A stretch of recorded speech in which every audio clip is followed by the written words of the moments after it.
We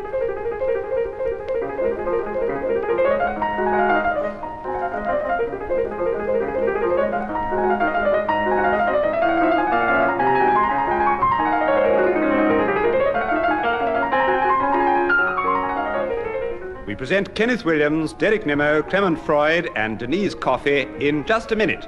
And as the minute waltz fades away, here to tell you about it is our chairman, Nicholas Parsons.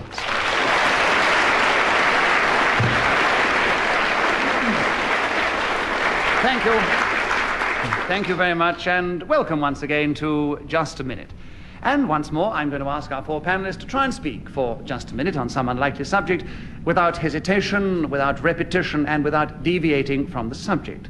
If one of the other three think they are guilty of doing this, they may challenge. If I agree with the challenge, then, okay, they gain a point and take over the subject. And if I disagree with the challenge, then the person speaking gains a point and continues with the subject. That is how we play. And let us begin this week with Denise Coffey. Denise, the subject is ironing my smalls. Can you talk about that for just a minute, starting now? When I was at Oxford University, there was a preliminary examination which was known popularly as Smalls. I passed this with flying colours, I need hardly say, and put it away in a drawer, the document which proved how clever I was. Some years later, I had to produce this piece of paper. To my horror, I discovered it was all crumpled up. So I thought the only logical thing to do would be to iron it out. And so it was that I was ironing my smalls one day, which was a very embarrassing situation to be found in, because I said it over the telephone to somebody who called. They shrieked with laughter. I knew they were little, they said. Derek Nimmo, why have you challenged? Hesitation, I'm afraid. Yes, And I agree. There insanity. was a definite hesitation there. I agree with the challenge, Derek, so you gain a point, and you take over the subject. There are 20 seconds left. Ironing my smalls, starting now. I've never really been quite sure what smalls are, but I suppose they mean knickers, do they, really? Well, in that case, my smalls are really rather large, because I don't have those things that are called jockey pants. Isn't that an odd thing? Why do they call them that? Because they're always rather long, aren't they, really? But anyway, when I iron my panties, I put them on a table, or even on a board which is supplied in good hardware shops for that purpose. I plug in an iron...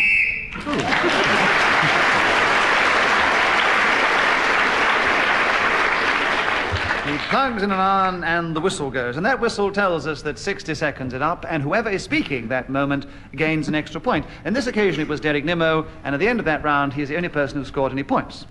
Clement Freud, will you begin the next round, please? The subject is my favourite words. Will you talk about them for 60 seconds starting now?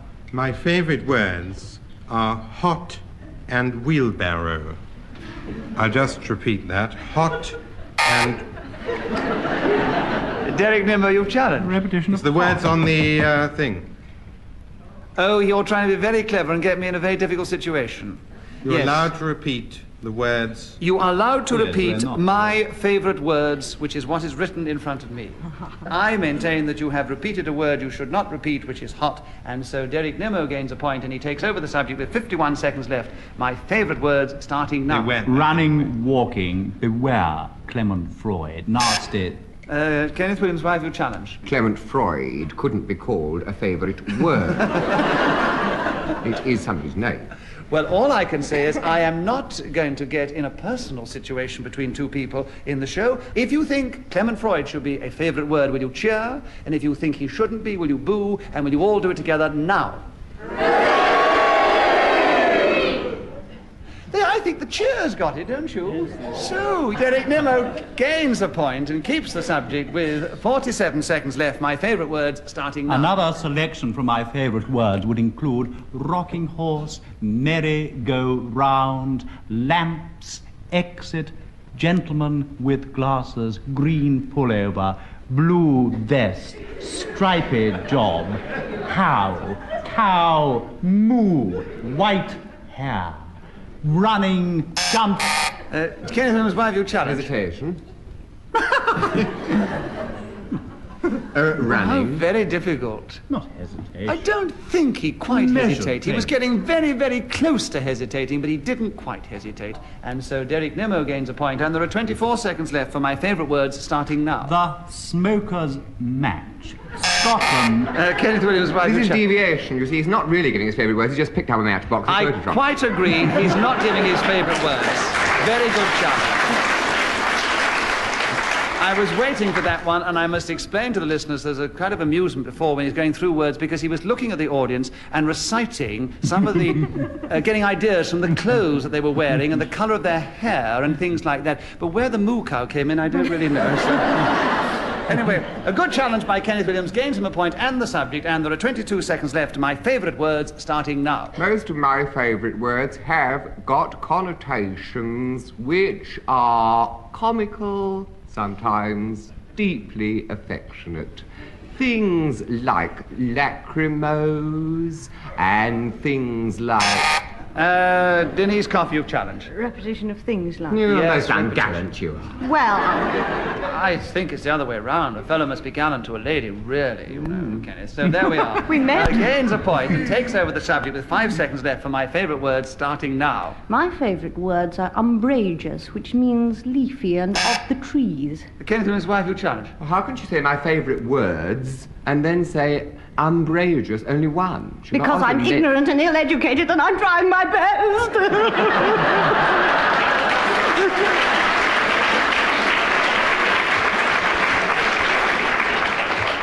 But, Now who's a heel? Yes, because I got to award it to him as well. All the sympathy of the audience is with you, Denise, as you can see and you can hear, but Kenneth has a very subtle point there, and he takes over the subject of my favourite words with 1 second left starting now. Petrification.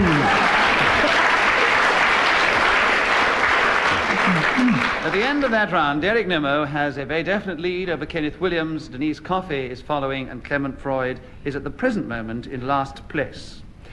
Kenneth Williams, will you begin the next round for us? A hippopotamus's point of view.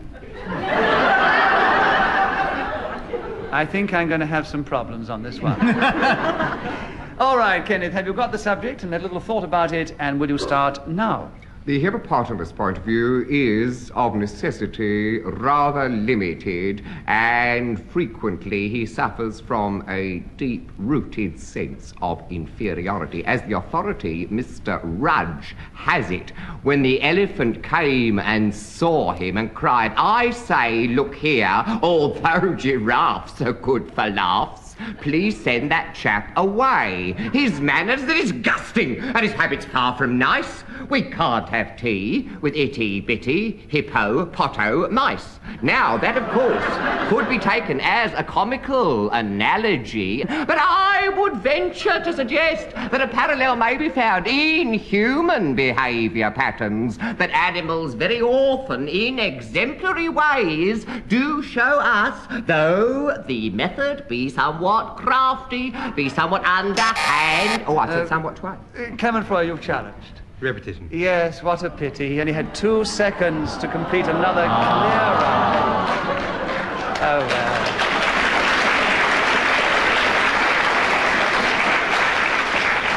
They all have to be tough with each other at some point. And this time it was Clement Freud's turn, and he was tough, but he gains himself a point, and there are 2 seconds left, Clement, for a hippopotamus's point of view starting now. I shot a hippopotamus with bullets made of... So, at the end of that round, it's exactly the same position as before, except Clement is now in 3rd place instead of 4th. Derek Nimmo, will you begin the next round? Nursery rhymes. Can you talk? I suppose you can recite if you wish. Nursery rhymes, 60 seconds, starting now. Nursery rhymes are little poems that are taught to one when one's in one's childhood. Awfully nice, by either one's nanny or mummy or grandparents. All sorts of folk can teach you these lovely little ditties. One of my favourite ones is, "Hickory dickory dock, the mouse ran up the clock." Oh, the timepiece struck 1, the 4-legged animal ran down, ditto the same and almost identical. Another one, which I rather like, is, "Little Tommy Tucker sang for his supper. What shall we give him but brown bread and..." And remember this, but... Clement Freud, you challenged. Hesitation. Yes, hesitation, yes. just I would have... crazy. Yeah, but you definitely hesitated. You were crazy. You were very clever before. But actually, if I was playing the game, I'd have had you for deviation because you didn't stick to the nursery rhyme correctly. But still, that's past now. Clement Freud has you on hesitation, which I agree. He gains a point. And there are 23 seconds left. Nursery rhymes, Clement, starting now. As winter sets in over the nursery, you notice this extraordinary greeny white spongy substance which scientists call rime, which forms as a result of... Kenneth Williams, why have you challenged? Deviation. We're discussing nursery rhymes, not nurseries where seeds are brought to maturity. I don't know what's going to do with seeds. I don't know what the scientists call. I think he's absolutely devious. What is this stuff that you're talking about, the scientists, Clement? Rhyme. What did you say? Rhyme. Oh, rhyme, I'm sorry. Anyway, we're not talking, it has nothing to do with nursery rhymes, which He said it means... was in the nursery. What's that? He said it wasn't in the nursery. I don't want to support Mr. Freud, really, but he did say No, it you wasn't can in the cut out all those dulcet tones, all that flannel you're trying on. I mean, the whole thing is... Ladies and gentlemen of the audience, do you agree with Kenneth Williams' challenge? If you do, will you cheer? If you disagree, will you boo? Will you all do it together now? Boo! Kenneth Williams has a point. He has 10 seconds left for nursery rhymes, starting now. These are made up very often to entertain and enlighten at the... Derek Nimmo, why have you challenged? Deviation, they're not made up, they're passed down. They've still got to be made up by somebody. At Well, some they're not made particular up time, anymore. somebody has, not anymore, but they were at one point in their existence made up, so it's not deviating from the subject. Kenneth has another point, 4 seconds left, nursery rhyme starting now. I don't know them myself. I never actually have stood about chance.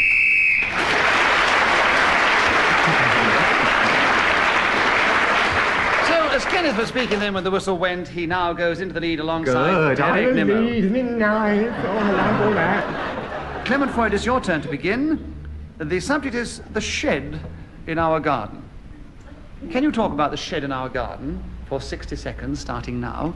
The shed in our garden came from the back page of the Radio Times. This is invariably filled with structures of that kind, and we sent off 28 and sixpence a week. Kenneth Williams, why have you A challenged? deviation. Obviously, the back of the Radio Times can't be full of constructions. He must have meant that it was full of illustrations of these constructions. If it were full of these instructions, it would never get onto a bookstore in the first place. I think I know the point you're trying to make. But any The shed in reasonable his human- garden could not have come from the back page of the Radio Times. The instructions on how to make it could have come. Kenneth has a point and he has 47 seconds left. The shed in our garden starting now. The shed in our garden was once a gazebo or Wendy house. Sometimes it was called one or t'other. Derek Nimmo, why have you challenged? Repetition of ha ha ha ha ha ha.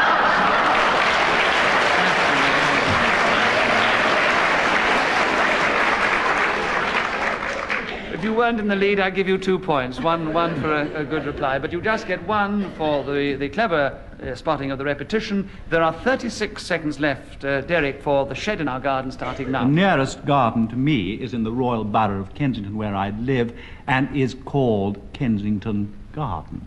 And there... Kenneth Williams, why have you Two challenged? mentions of Kensington. The 2 mentions of Kensington is quite correct. Oh, absolutely right. 27 seconds for the shed in our garden, Kenneth, starting now. Sometimes known as the wood shed, and various nasty things could have happened in it. Clement Freud, why have you challenged? Deviation. Why? If it was a gazebo, it couldn't be a woodshed. But he never established it was a gazebo. He said, did. no, Sometimes known as. sometimes known as a gazebo, sometimes known as a Wendy house. He might have had But a... what sort of nuts live in the house? Kenneth Williams, Have you obviously. ever known anyone who's sometimes called a shed a woodshed and the other time a gazebo? I've heard people refer to their Rolls Royce as the Tin Lizzie. Yeah, there you are. Yeah. That's one in the eye, isn't it? Heard people What was it refer next to, to him? and I've heard people refer to your palatial mansion right. as a tin shed. Yeah. So, Kenneth has another point, and there are 18 seconds left for the shed in our garden, Kenneth, starting now. Actually, it's something I don't really want to discuss because we're bound to be led on into some kind Derek Nimmo, why have you challenged? Well, deviation, if he doesn't want to discuss it, I thought I'd help him out. All you've done is to help to give him another point, because while he's... Just explain to the listeners that that particular challenge has given Derek Nimmo cramp, and he's now hobbling about the stage.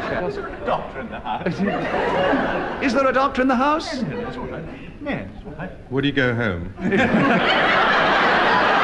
was very very clever, because I know, Kenneth Williams had said he didn't really want the subject, and funny, they'd have to talk about it, and Derek Nimmo said that he would therefore take it over. No, I didn't. I said I really don't want to talk about it, apropos of what I'd said before, which was something nasty in the woodshed. In this game, you may not want the subject, but whether you have it or not, you are obliged to talk about it, which is exactly what Kenneth was doing, so he gains another point, and he continues with 14 seconds left, the shed in our garden, starting now. Funny little men wearing caps and bells and little fairy glades and curious... Denise Coffey, why have you challenged? You mentioned little twice. Repetition. Yes, you did. Little funny men, that's right. So, Denise, you gain a point, and there are 8 seconds left for the shed in our garden, Denise, starting now. The shed in our garden is open for public inspection at 6p per adult and 3p per child every weekday. Kenneth Williams, why have you challenged? Two purrs.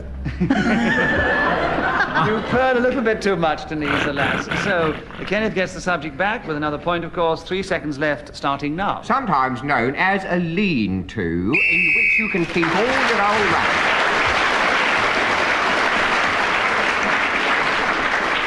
Well, as Kenneth Williams was speaking then when the whistle went, he gains another point, and he has now really got a commanding lead over everybody else at the end of that round. Kenneth Williams, it's your turn to begin the next round, and the subject is the Two Gentlemen of Verona. You look as if you don't know much. I don't know whether you ever played in the play, but if not, can you talk about the Two Gentlemen of Verona for 60 seconds, starting now? What first comes to mind is Con Grande Francesco della Scala, who sacked Padua and made Verona one of the greatest fortresses in northern Italy.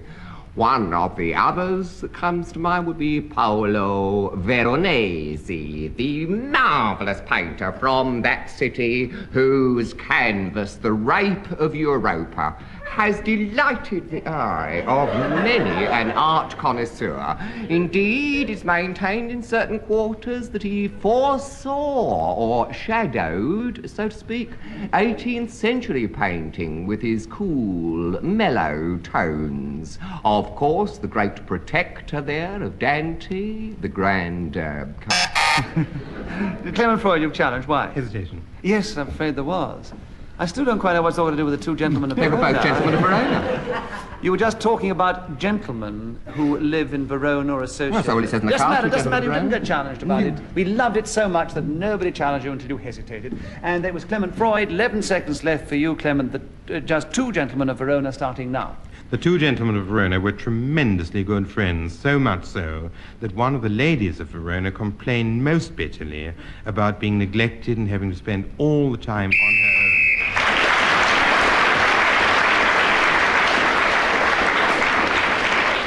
Clement Freud was then speaking when the whistle went, so he gains the extra point, and he's now in second place, equal with Derek Nimmo, but still trailing behind Kenneth Williams. Derek, will you begin the next round, please? The subject is aerobatics. Can you talk about aerobatics?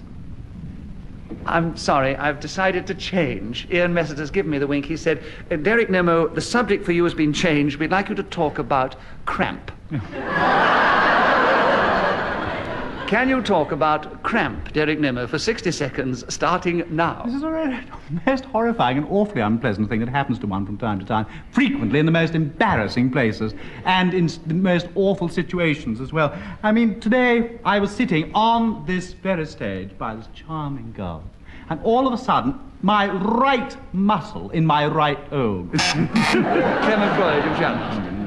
Repetition, you mean? No, what are the things? Hesitation. No, One of those. Repetition. repetition of right. Repetition, yes. If you didn't get it right, you know, you wouldn't have got the point. No, So, the subject, you get a point, Clement, and you take over the subject. 42 seconds left for Cramp, starting now. This is something which happens predominantly to athletes, but also to actors, and consists of a muscle seizing up and giving an acute pain to the proprietor of the limb in question, which infrequently causes him to jump up, run around, and generally exhibit himself in a manner which he had probably not initially intended to do. I can remember one broadcast not a very long time ago when I was sitting opposite someone called Derek Nimmo, a fairly well-known comedian and light opera actor who's also been seen on television in the part of...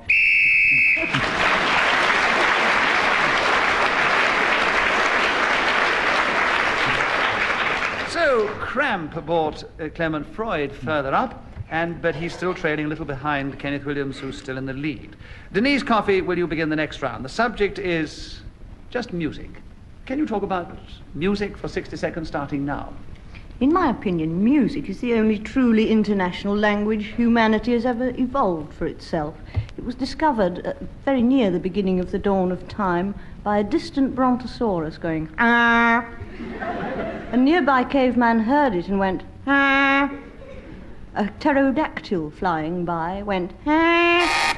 Derek Nimmo, you challenge. He went, repetition of a sort of as. No, well, they were in different keys, I hope. I mean, yes, not. they were in different keys, but they were the same actual note. I mean, same actual sound. Ah. If you change the sound as well as the key, then you wouldn't have been too repetitious. late now telling me that, isn't it? So Derek has another point, and there are 30 seconds left for music starting now. One of the great plagues of our present-day society is an overabundance of music. Wherever you go, you hear it. In fact, you don't really listen to it. It just passes over you, and you're not really aware of what...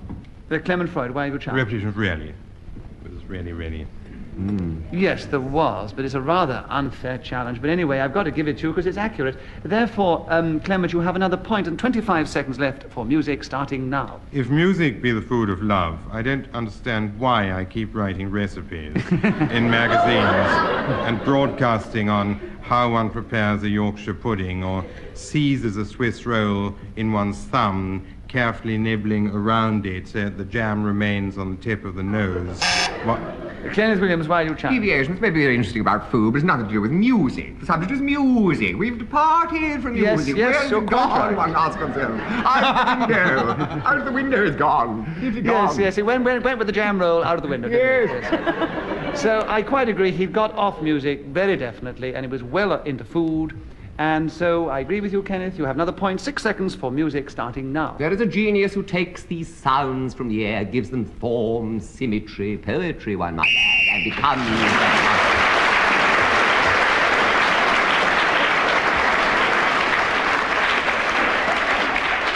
At the end of that round, the situation is still the same, with Kenneth Williams still in the lead. It's second place, if you want to know, Clement Freud, third, Derek Nimmo, and fourth, Denise Coffey. And Clement, your turn to begin. Mythology. Can you talk to us for just a minute on that, starting now? There are many people who think that this is the art of being a womanizer on the part of a man who lisps. This is entirely untrue. Mythology is the study of the works of people who wrote like Speak to Me, Muse of the Adventurous Man Who Wandered Long After He Sacked the Sacred Citadel of Rome, which is the first sentence of the Iliad, or possibly the other book, which has a name that escapes. Yes. So, Kenneth, I agree with the challenge. You take over the subject. There are 31 seconds left for mythology, starting now. Well, this is supposed to be, I understand, the study of these myths, how they came about, what gave rise to them, etc. Of course, I suppose one could equally say that this was true of various superstitions, and that you could make up your own mythology. I have a friend who's done precisely this. He has perfected a system whereby he has given certain names to objects and said that they have certain powers.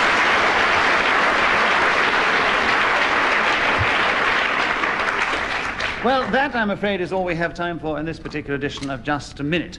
So to give you the final score, Clement Freud came with a big rush at the end from training right from the start, but he didn't quite manage to catch up and overtake the leader whose lead was so definitely commanding. So, reading back was Denise Coffey in fourth place, then Derek Nimmo, and then Clement Freud, all trailing behind this week's winner, Kenneth Williams.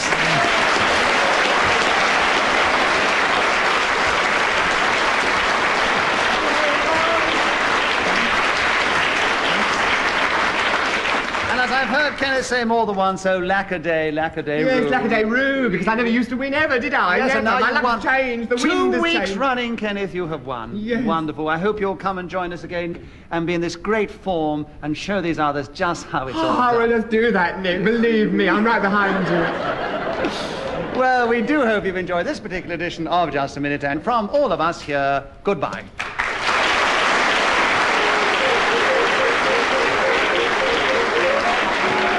chairman of Just a Minute was Nicholas Parsons. The program was devised by Ian Messiter and produced by David Hatch.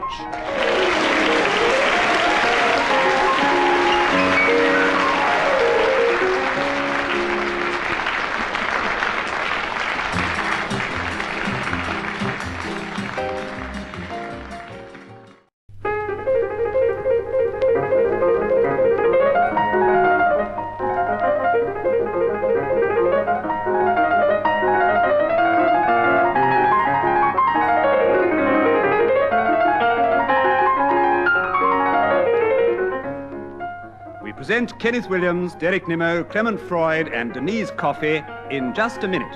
And as the minute waltz fades away, here to tell you about it is our chairman, Nicholas Parsons.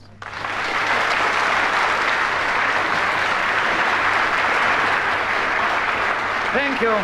Thank you very much indeed, and welcome once again to Just a Minute. And once again, I'm going to ask these four panelists to try and speak, if they can, for just 1 minute, on some unlikely subject, but without hesitation, without repetition, and without deviating from the subject. If one of the other three think they are guilty of doing this, they may challenge them by pressing a buzzer in front of them. If I agree with the challenge, they will gain a point and take over the subject. If I disagree with the challenge, the person speaking gains a point and, of course, carries on with the subject. That's the way we play, and that's the way we score. And let us begin this particular show with Clement Freud. Clement, you don't need to take up your buzzer yet. You're the one who'll be challenged if possible. Clement, the subject is avoiding the bill in a restaurant. Can you try and talk on that unlikely subject for 60 seconds, starting now? Somebody was once asked how they avoided falling hair, and they said duck. And avoiding a bill in a restaurant, I suppose, would be pretty similar. The best way to do so would be to disappear when it arrives. If you mean... Denise Coffey, you have challenged. Why? Hesitation. I disagree entirely. I'm sorry, Denise. We very well tried, but no, he hadn't really hesitated. No, he always talks like that, doesn't he? I beg your pardon. So, as I disagree with the challenge, it means that Clement Freud gains a point, and he keeps the subject, and he has 46 seconds for avoiding the bill in a restaurant, starting now. The smartest way I ever encountered of somebody doing this was he and a woman went into a restaurant where people are seated at tables even though they necessarily do not come in together. Derek Nimmo, wife, who challenge? Hesitation that time. No, I don't think so. He was just taking a breath. No, you're being far too sharp today. Let people get on with their stories. And ugly with it. So, I disagree affliction. with the challenge. Clement Freud gains yet another point, and he has 34 seconds to continue with avoiding the bill in a restaurant, starting now. And the first person came into this eating... Derek Nimmo, wife, who challenge? Repetition of person. Yes, that's right. You talked about a person coming into a restaurant before. So, this time I agree with your challenge, Derek, so You'll you gain never a point. find out now, will you? You will never know the end of the story. He doesn't mind, because he's gained a point and the subject, and he has 32 seconds to continue with avoiding the bill in a restaurant, starting now. Well, the best way, of course, is really to have some really rather unpleasant object. Kenneth Williams, you have challenged. Repetition of really, too really. The best way really is to have some really. Yes, that is perfectly true, yes.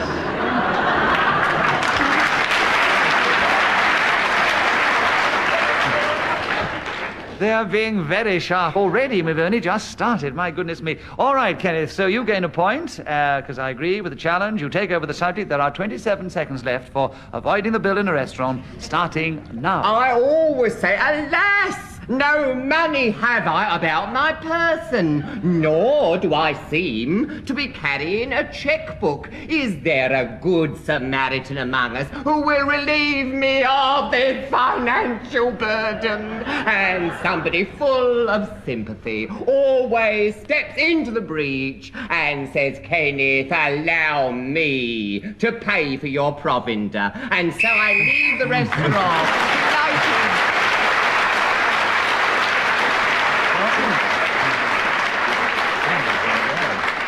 Have I got in the lead? Oh, to be Kenneth Williams, if that's the way you lead your life. Am I in the lead? Never mind my life. Am I in the lead?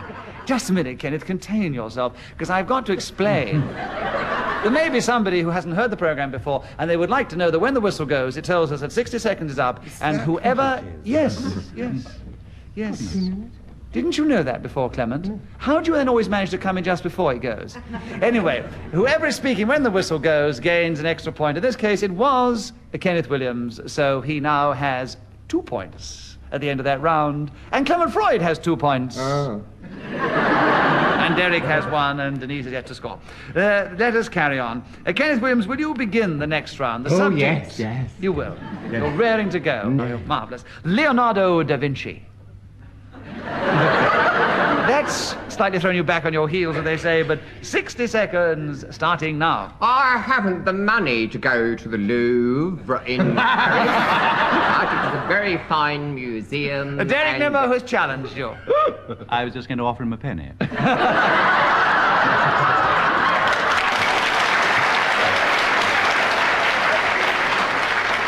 So Kenneth not only gets money for his meals, but he gets it for other purposes as well. A very nice line, Derek. I'll tell you what I'll do. As it was a nice joke, I won't charge any points or any penalties, and we'll continue with Kenneth on the subject of Leonardo da Vinci with 55 seconds left, starting now. Where, of course, is housed the famous Mona Lisa. The most representative... Clement Freud, why have you challenged? Deviation. Why? It's the painting of the Mona Lisa. Yes, but I have heard Mona Lisa people is speaking dead and colloquially. buried. Oh, no. And in this program, when you're trying to... shepherd hanging on the wall at Kenwood. I mean, no, it's ridiculous. I'm sorry. I think Kenneth was speaking quite colloquially when he was talking about the famous Mona Lisa. So he gains a point because I disagree with the challenge, and he has 47 seconds to continue with Leonardo da Vinci, starting now. The other canvas that springs to mind would be the Adoration of the Magi, which is the middle period, and the last being St. John the Baptist, also in the museum I mentioned before. And what is very little realized is that this young Italian notary had an affair with a peasant girl, as a result of which the union was born Leonardo da Vinci. Clement Freud, why have you challenged? It was long before the Union days.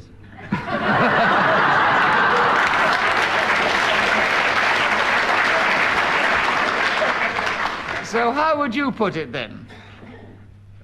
I wouldn't. Everybody else. This is You meant to be a wouldn't. family, a family show. You're taking over Kenneth Williams's prerogative now to about family shows. We understand what Kenneth meant by the union, and he's put it very, very, most tastefully, I thought. Lovely. So I disagree with the challenge, so therefore Kenneth has another point, and there are 16 seconds for Leonardo da Vinci, starting now. Leonardo da Vinci influenced Michelangelo, and when the palace at Florence had to be decorated, he contracted a cartoon with the Signorina, but she also engaged Michelangelo, and rivalry...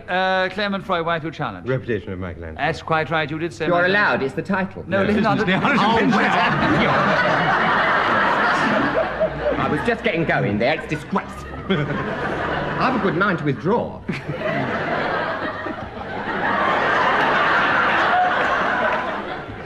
What were you getting going on? Well, that rivalry, because Leonardo withdrew after the Signorina had given the portrait thing to Michelangelo. Really? But Well, I that couldn't went get down going. very well with the audience, Well, did he yes. win that challenge? Yes, he did, Oh. yes, because you did it twice. So, Clement Freud gains a point, and the subject, 5 seconds left for Leonardo da Vinci, starting now. The first time I saw a Leonardo da Vinci cartoon... Kenneth Williams, why have you challenged? Oh, well, he's got it right. I thought he was going to say he could never have seen him, but they said cartoon.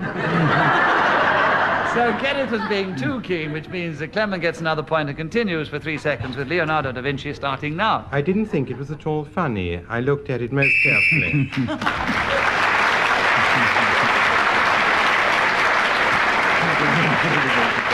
Well, as Clement Freud was speaking then when the whistle went, he gains that extra point, and now he has a lead of 1 over all the others at the end of that round. Yeah, I get out, so he came in on the last few seconds, didn't he? I mean, But it's you just tried very swindling, hard isn't to it? get in on the last few Yeah, seconds. but I was just didn't getting you? going, wasn't I? I was all throbbing here. You were throbbing so much you got he your... really was. He was Yeah. really throbbing. He takes advantage, though, coming in like that. Derek Nimmo, will you begin the next round? The subject is antiques. 60 seconds, starting now.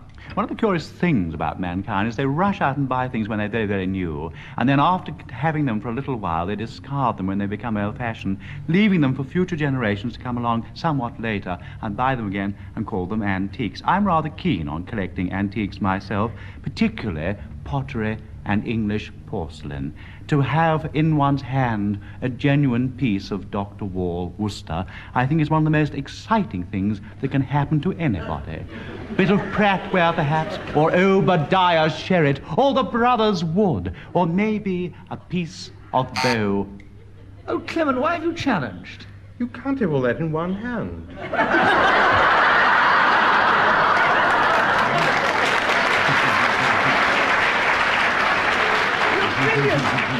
All right, give Clement Freud a bonus point. We'll let Derek Nimmo continue with his delightful dissertation on his antique English porcelain and pottery.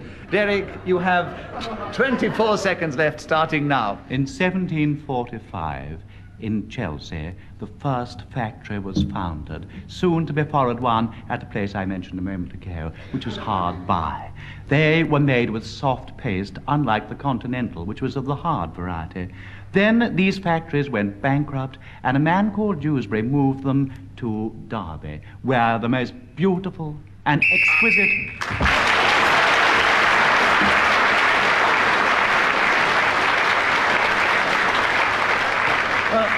Derek Nimmo was then speaking when the whistle went, so he gains the extra point. Also, he not only started with the subject, but he finished with it. And the one time he was challenged, I didn't give it against him. It was only just a joke challenge, so I think it's only fair to give him that bonus point he gets for going all the way through almost without a stop. Thank well you, done, Nicky. Derek. Denise Coffey, will you begin the next round? The subject is reading teacups. Can you talk about that for just a minute, starting now? I read a teacup the other day which told me to beware of drinking that beverage. It told me that the tannin content was exceedingly high in that particular cup. I thought this was most peculiar because all I could see were a few leaves going...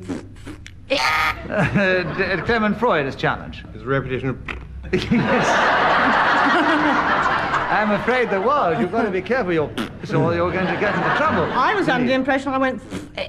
That was still repetition, but anyway, there are 44.5 seconds left for reading the teacups. Clement Freud, with you, starting now. I do love to go to bed with a good teacup. When I'm under the blankets, between the sheets.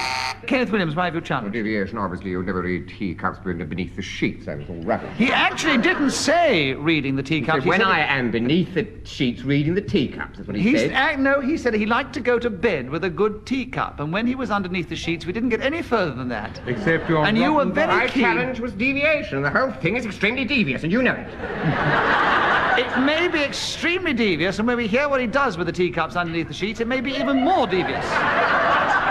But the point is, he is not at this present moment deviating from the subject on the card, which is reading teacups. Until he does, he gains another point. He continues with the subject with 38 seconds left, starting now. And yet at fairs, there are people who do this professionally without seeming to derive any pleasure, but simply financial gain therefrom. You go in, pay a certain small token sum of money, and a woman, invariably dressed in some outlandish costume, asks whether you would like to have your fortune told in India or China tea. And you can then decide which you would like, long grain, short...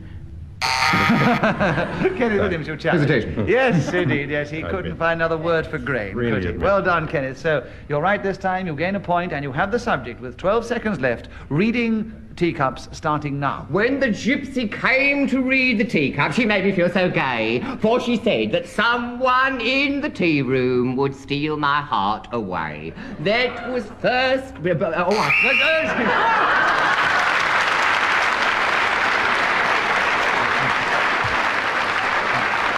A split second you were home by. Oh, As did I you were make challenged. Yes, you just made it. Yes, you got the extra point for speaking when the whistle went. But if you... I slipped up on me diction. That's where I slipped up, yes, wasn't but it? if you slip up again, keep going. And I know I'm a fool to myself. So, at the end of that round, Clement Freud has a lead of 2 over Kenneth Williams, who's in second place, and the other 2 are trailing a little. Kenneth, it's your turn to begin. The subject, very aptly chosen for you, I think, by Ian Messiter, my enthusiasm. Ah, charming. Can you talk on your enthusiasm? Well, actually, the subject is my enthusiasm, starting now. The singular or... No, the subject is my enthusiasm. 60 seconds, starting now. Or my enthusiasm can be extended to a variety of subjects, but it centers mainly on the single line. While he lived, he was the guiding star of a whole brave nation. When he died, the little children cried in the streets. I became really enthusiastic about that particular line when I was 17. Clement Freud's challenge, why? An hesitation. There was no hesitation, no. And so he continues with the subject with 30 seconds left for my enthusiasm, starting now. Of this number was William of Nassau, Prince of Orange, called the Silent. Another thing which held me and reverberated through my mental apparatus.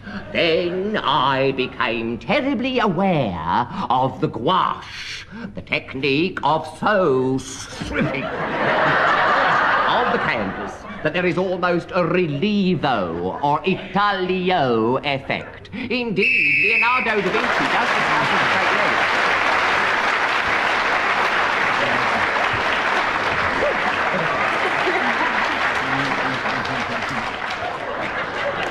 Well, that virtuoso performance on the part of Kenneth Williams is made him so enthusiastic he got up and did a couple of pirouettes for us. And I must explain to the listeners, the big laugh that came in the middle of his sort of little expose on enthusiasm was that he made a magnificent gesture, nearly decapitated Clement Freud. But he has crept up equal in second place to Derek Nimmo, and they're both a little way behind Clement Freud. Derek Nimmo, your turn to begin. My best conjuring trick. Can you talk about that for 60 seconds starting now? My best conjuring trick is one in which I cut Kenneth Williams in half. This I have been experimenting with for some little time as one way I found to lose friends rather rapidly. How I do it is I have a large cabinet through which I put a saw, and I pull it backwards and the other direction several times until it appears to cut right through this chest, and one part of the aforementioned competitors on the other side, and the other portion of this odd chap is at the other. And to the audience, they find it absolutely riveting when they see it glistening towards them. And then I sometimes are greeted with a tremendous round of applause for this magnificent, shining apparition. They say, "What ho for KW, who is now in twain." And people come from all over this fair island.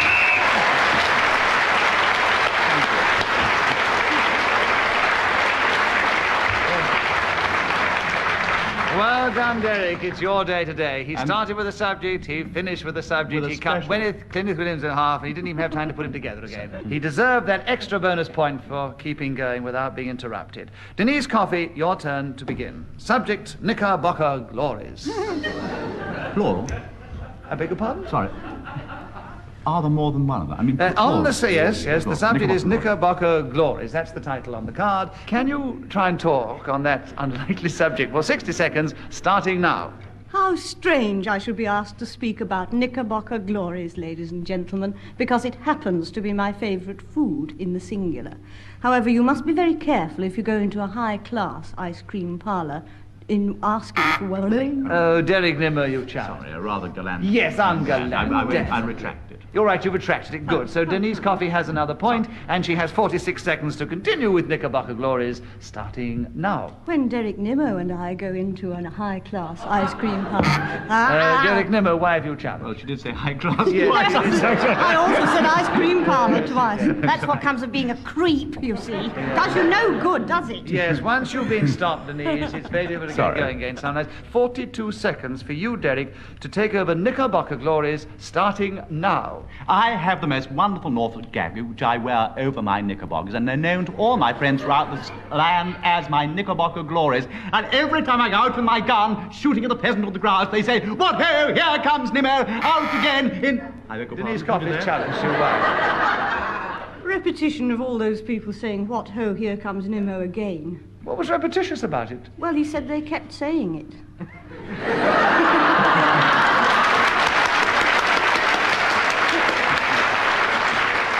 done, Denise. So she'll go bonus point for a very clever challenge, but it's not strictly one of the rules of the game. So Derek, therefore, continues with the subject, and there are 27 seconds left for Knickerbocker Glories, starting now. I once went into a corner house in the Strand and sat myself down at a table near the window.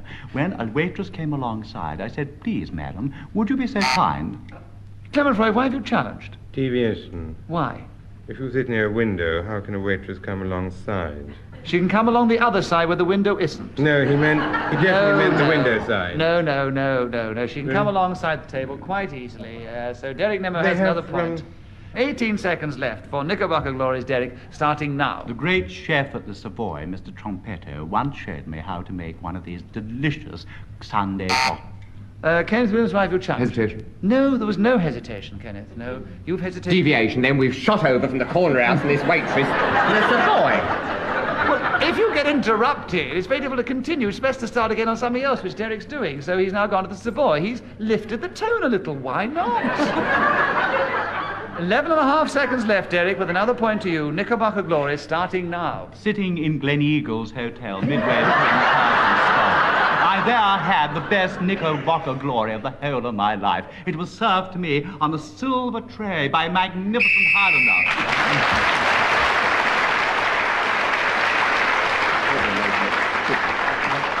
Well, Derek, congratulations. You've really pulled up your socks on your Knickerbocker Glories because you've come from a very weak third place to a very definite lead at the end of that round. Clement Freud, your turn to begin. The birds and the bees. I don't know why it makes them laugh. They're lovely little things, birds and bees. But can you discourse on that for 60 seconds, starting now? Birds and bees are animals which are often put forward before children as the epitome of how reproduction works. And it is quite true that men and women have children very similarly to the way birds and bees Kenneth Williams, why have you bees and challenged? birds. Deviation, there's nothing similar about the way we have children. I've never seen ladies going around laying eggs.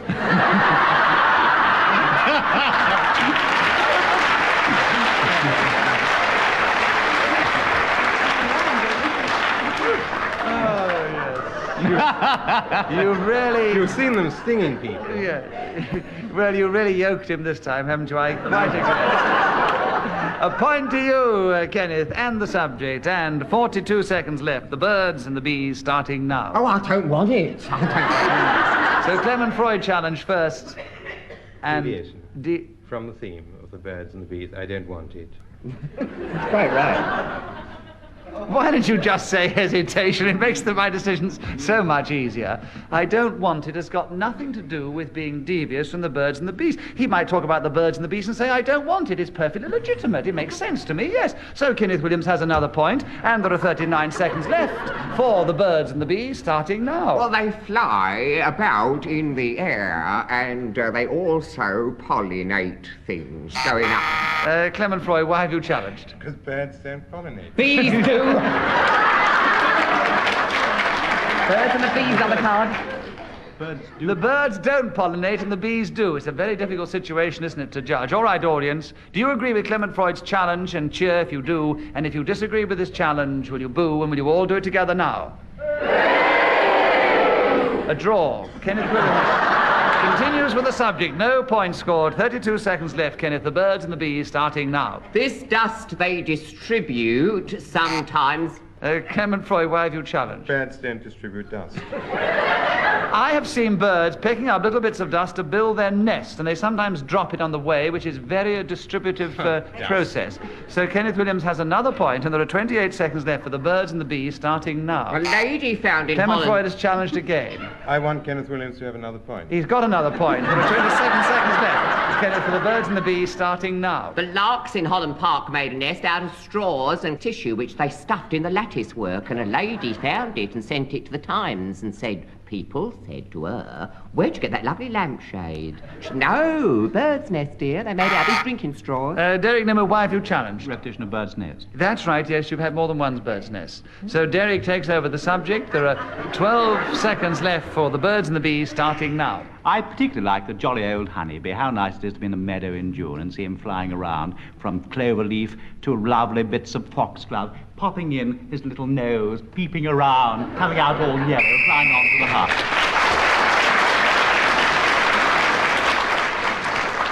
Well, that, I'm afraid, is the end of the show for this week because we don't have any more time. Reading backwards, Denise Coffey trailed a little in fourth place behind Clement Freud, who was a very good third, to Kenneth Williams, second, but they were both behind this week's winner by 2 points, Derek Nimmo.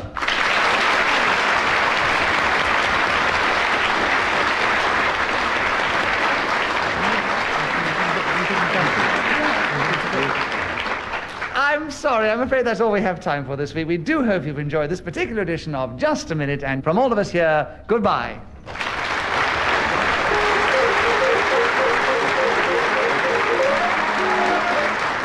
The chairman of Just a Minute was Nicholas Parsons. The program was devised by Ian Messiter and produced by David Hatch.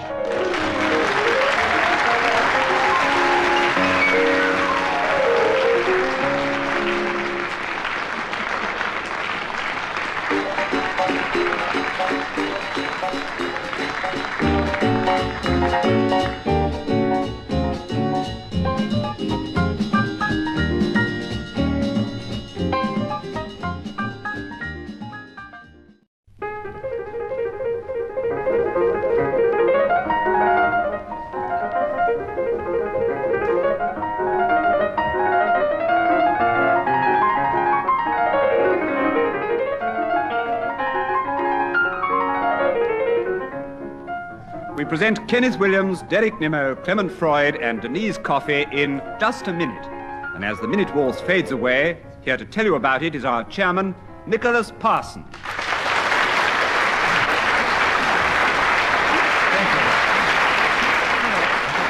Thank you very much, and welcome once again to Just a Minute. And once again, these four experienced and clever panelists are going to try and speak for just a minute, if they can, on some unlikely subject that I will give them without hesitation, without repetition, and without deviating from the subject.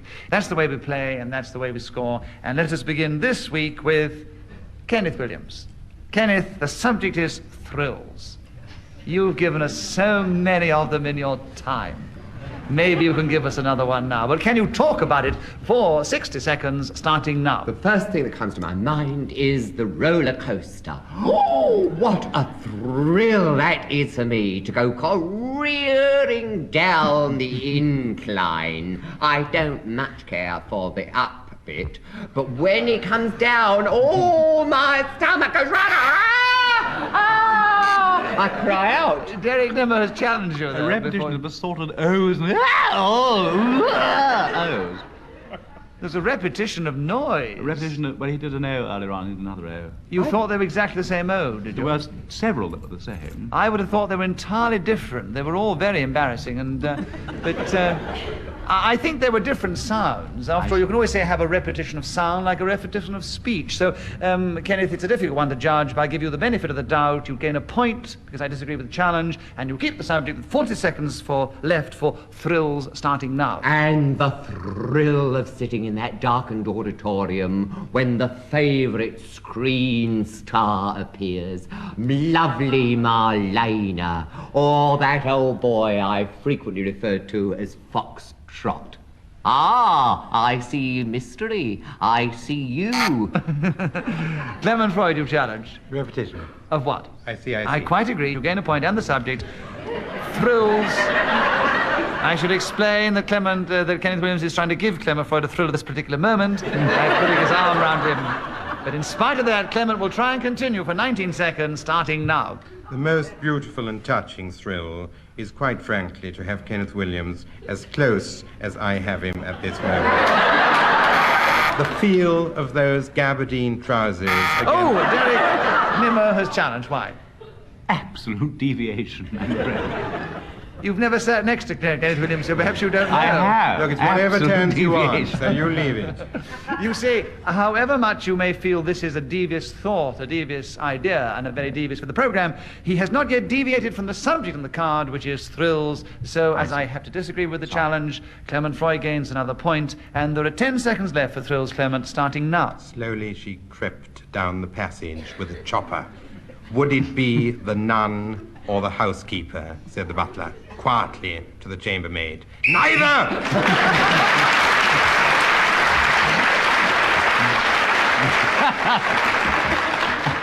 If you want to read Clement Freud's new novel, it'll be published very shortly. And anyway, whoever is speaking when the whistle goes, by the way, the whistle tells us that 60 seconds is up, gains an extra point. On this occasion, it was Clement Freud, so at the end of the first round, he has a commanding lead of 2 over everybody else. Derek Nimmo, will you begin the next round, please? The subject, weekends. Will you talk about that for 60 seconds, starting now? An end, I suppose, is a sort of terminus or final point. And a week indicates... Kenneth Williams, why have you challenged? Sort of twice. I beg your pardon? Sort of twice. I don't think so. Did you say sort of twice, Derek? I hadn't thought that I had, but I'm No, I willing don't to accept... think that he had. I don't remember. Well tried, Kenneth. A weekend is a sort of, it's at the end. Did he say sort of twice, audience? No, I don't think he did. Right, there are 49 seconds left, Derek, for weekends starting now. And weak means feeble.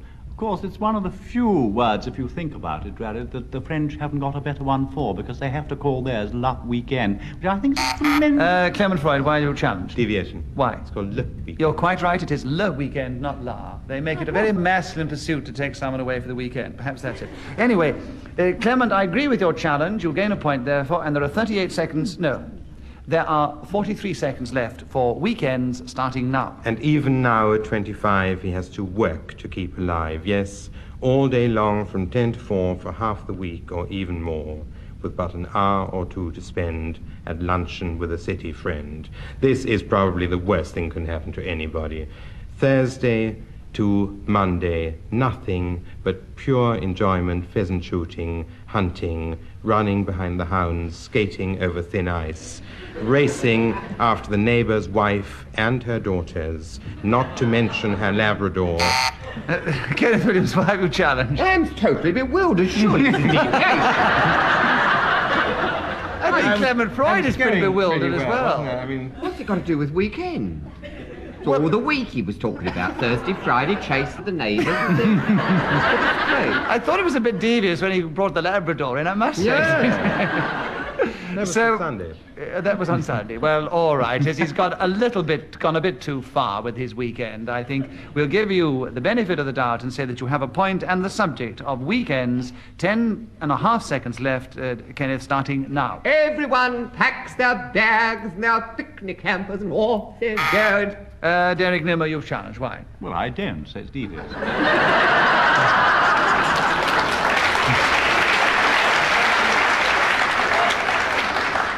Oh, what a decision to have to make. Very clever challenge, Derek. No points scored, and it's because it's a colloquial phrase he was using. And Kenneth continues with the subject. There's 6 seconds left for weekends starting now. Roads jam-packed and trains carrying us all to the coast.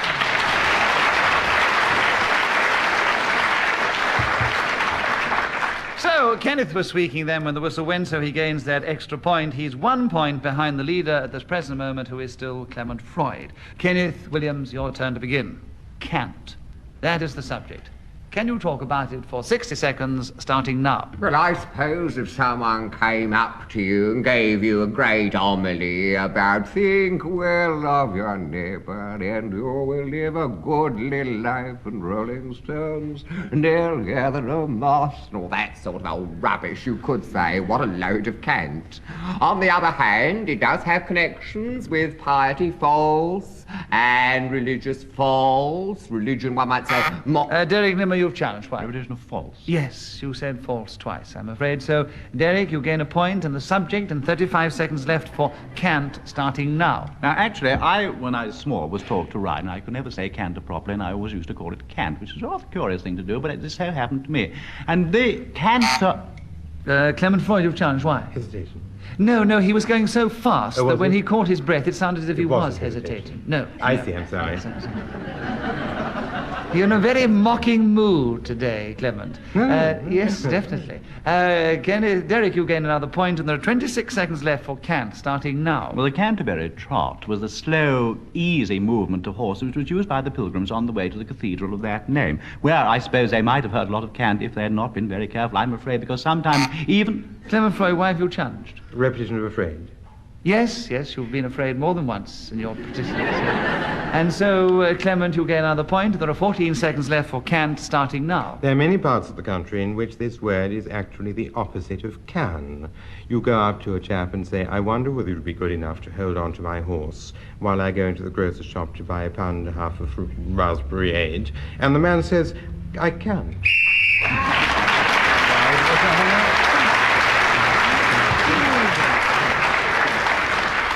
That was teetering on the edge of deviation. It's a very funny way of pronouncing it, whatever your accent. Can't. I can't do that. Anyway, Clement Freud was then again speaking when the whistle went, and he gains the extra point, and Derek Nimmo is going to begin the next round. The subject is breaking records.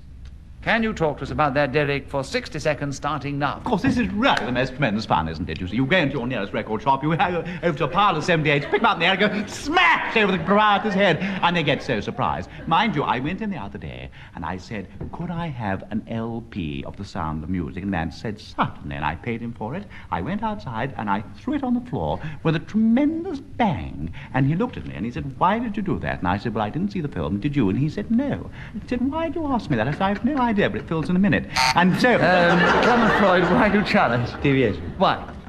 Well, to begin with, the record hasn't broken.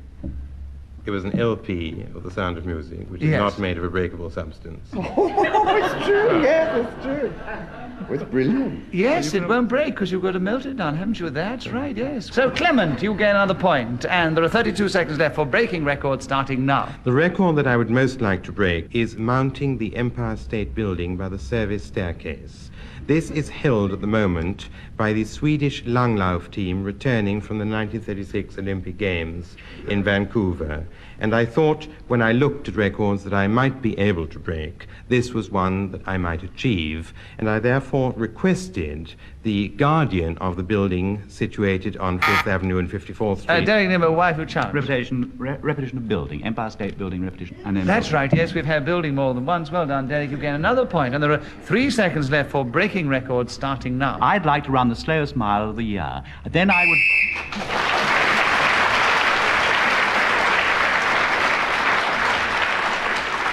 Derek Nimmo gets the extra point for speaking when the whistle went, having got in just before it, and he's now 1 point behind Clement Freud, who's still in the lead. Denise Coffey, your turn to begin. Fallen arches. Can you talk to us for 60 seconds on those, starting now? Only this morning I looked at my feet and I said to myself, my arches are falling. Quite clearly, I'm getting old, I'd thought. Oh. Derek Nimmo, why have you challenged? Well, I helped her out by... repetition of thought. Yes. I I buzzed myself, actually. She buzzed herself, actually. He buzzed Well, I think that's the best thing to do. If you She gets a point. Yes, She gets a point. yes. I mean, after all, that if you buzz yourself for hesitation, and because you've hesitated before anybody else can buzz you for hesitation, you get a point. Yes, I agree with the challenge.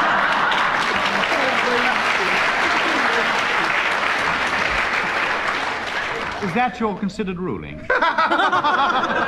Can we hold you to that? If you can manage to achieve it, yes. Anyway, so Denise Coffey gets a point for, because I agree with her challenge. Does she get another point because I also She has to continue. Oh, no, she only gets 1 point. What a pity. Denise, the subject is fallen arches, and there are 50 seconds left, starting now. Not 100 yards or so from this very studio is a building known as The Arches, which is the subject of a very famous song, which perhaps the older members of the audience will remember. I have heard it. I wasn't actually there when it was first recorded. It's a beautiful song. And, Clement Freud, yes. why have you challenged? Repetition of song. Yes, I'm afraid you did give us... Encore, as it's known. Yes, you should have challenged yourself on the song. I'm and a said, fool yes. myself. So the best thing is to try challenging yourself always, Denise, and see what happens. You did say song more than once, so Clement Freud gets a point, and there are 33 seconds left for Fallen Arches, starting now. The first time I suffered from this disease was in wonderful, wonderful Copenhagen. Clement Freud has challenged himself. 4 repetitions. You see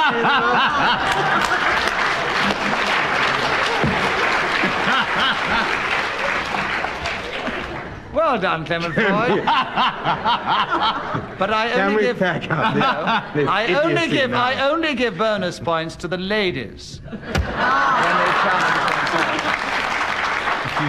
And therefore, all that happens is I don't take the subject away from you, but if you don't get any points for it, and you have 29 seconds left to continue with Fallen Arches starting now. This is really a deviation from the norm. A foot which, instead of having 5 toes, an instep and a heel firmly on the ground, seems to have the instep, which I've already said is really somebody And Denise ordinary. Coffey challenged you. Like an arrow from a bow.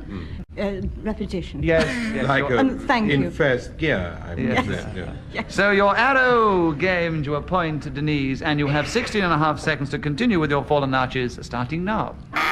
Someone has challenged Eric Nimmo. Hesitation. No, she didn't hesitate. She didn't get going.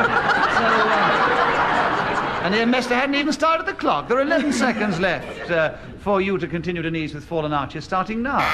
Derek Nimmo's challenged again. That's another point to Denise Coffey. Right. There are 10 seconds for Fallen Arches, starting now. Very up.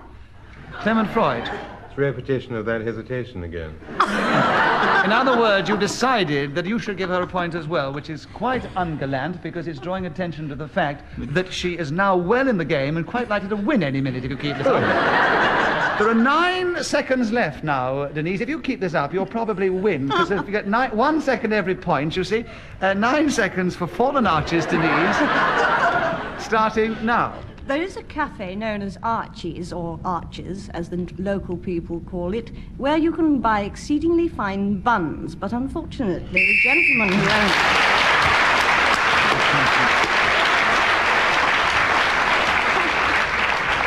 Well, Denise's Fallen Arches brought her back into the game with a big burst on that occasion. She's now in a very definite third place, only 1 point behind Derek, who's just behind Clement, who's still in the lead, and Kenneth is just in 4th place. Clement Freud, will you begin the next round? The subject is My Ambition. Can we hear what it is in 60 seconds, starting now? My ambition is to get a 4-poster bed and roll it from John of Groat's to Land's End. Many of you will think that this is a lukewarm, tepid, rather silly ambition for a grown man, and I think you have a point. But the night... Derek Nimmo, why have you challenged? Well, I think I have a point.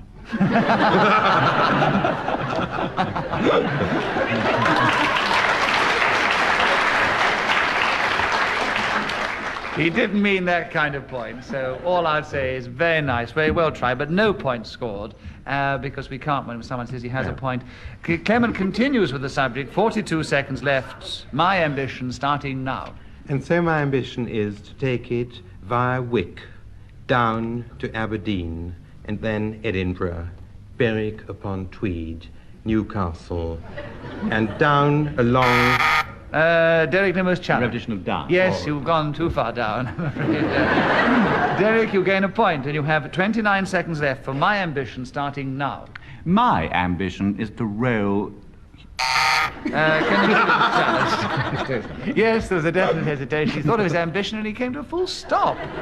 He's obviously achieved so much, he can't think of anything further. 25 seconds for you, Kenneth, on my ambition starting now. My ambition would be to so control things that I could cut out of this globe all unnecessary noise.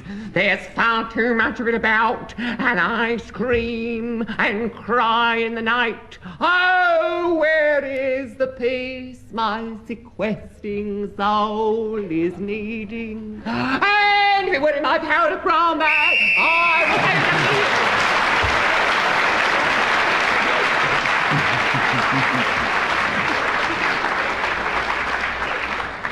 I think you got a little off your ambition and just went, if you know what I mean. But it was lovely, Kenneth, and you gain an extra point for speaking when the whistle went, and you come back in the game with a bang. And it is fairly close in the end of that round, with Clement Freud leading Derek Nimmo by 1 point. Kenneth Williams, it's your turn to begin. We'd like you to talk for 60 seconds on Friday, if you can, starting now. It is known as Pay Day for many people. The day on which a man... Derek Nimmo, you've challenged. Payday for many people, the day on which. The day on which. There were 2 days. Pay Day is hyphenated, you great nit. It's completely different. It is. Hyphenated. I know, Good but... granny, I know that. There you are, you can hear them. They're all on about it.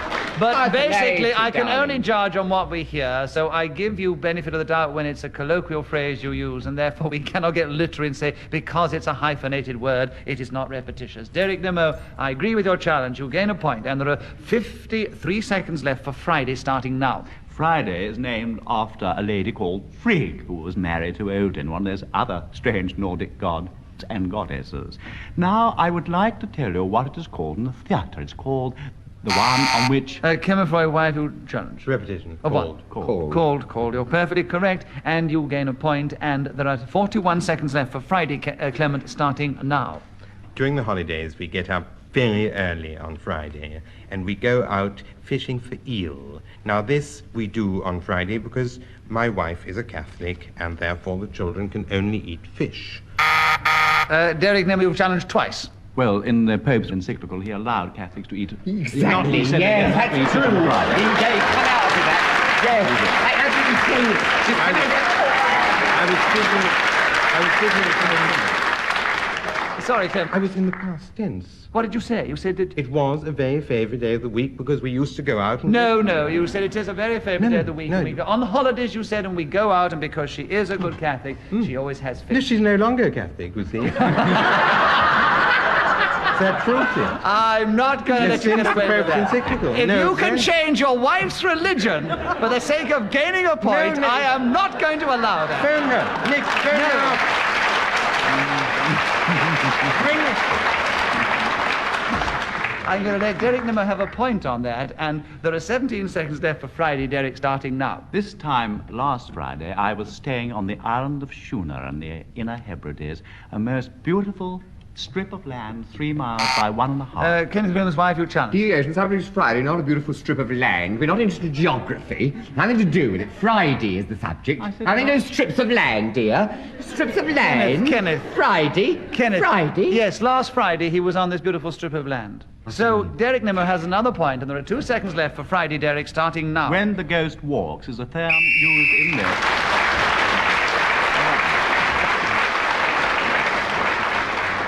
So Derek was speaking then when the whistle went and gains an extra point. He now leads Clement Freud by 2 at the end of that round, and Denise Coffey and Kenneth Williams are equal in 3rd place, a little way behind. And Denise Coffey, your turn to begin. Postman's knock. Can you talk to us about that for 60 seconds, starting now? I am never privileged to hear the postman's knock in my house because I have a bell which he rings. But in the country, I believe it's a great event when the people see the bringer of letters approaching their farm gate, and upon which he hammers with his boot, scaring away the dog which is ready to pounce upon him. Clement Freud, why have you challenged? Deviation. Why? She's talking about Postman's kick. Well, in my imagination, he took his boot off and hammered on the door, which I thought was a very strange process, and he might well have done it. He might have a special boot for hammering on doors. So I don't think it was devious, and there are 42 seconds for Denise to continue with Postman's knock, starting now. It is a parlour game which one used to play at parties. Clement Freud, why have you challenged? Deviation, I'm playing it tonight. Not at this present moment, I There's hope. nothing in the past tense about Postman's knock. No. In that sense, technically it is devious, but she was not really deviating from the subject on the card because in her family it might mean that she used to play it. So It was a tradition. It's a The way tradition. we used to be Catholics, you mean? I wish you wouldn't bring that one up again. So Denise continues with Postman's knock for 38 seconds, starting now. It's very embarrassing when you're at the age of 2 or 3, well, which I was when I first... Clement Freud, you challenged. Yes, I think that Yes. time it was a hesitation. was. So Clement gets the point this time, and he has 33 seconds to continue with Postman's knock, starting now. This is a game in which men and women partake. Those of the male sex, masculine, or ones with protruding Adam's apples, tend to send one representative outside the door, while the females of the species remain inside. A message is portrayed through the... Do I have you challenge? What deviation? Messages are never portrayed. Messages portrayed.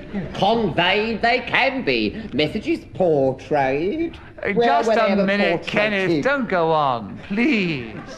I agree. A message can be portrayed, but in Postman's knock, you cannot portray a message. We have house rules. And I think you were about to say it was portrayed through the door. Oh, yes, portrayed through the door. So, Kenneth, I agree with you. You have 6.5 seconds to continue with Postman's knock, starting now. We knocks on the door and my heart leaps out. I think, oh, it's a letter for me. What will it say? Postal order, perhaps? Maybe a lovely big cheque. Oh, the joy of the knock.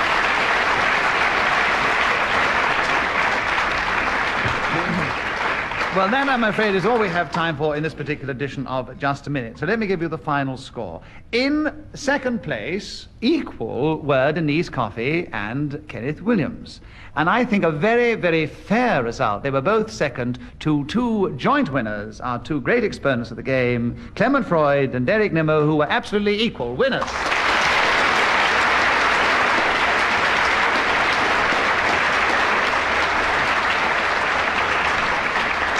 I'm afraid, alas, we have no more time to play Just a Minute today. We do hope you've enjoyed this particular edition of the game, and from all of us here, goodbye.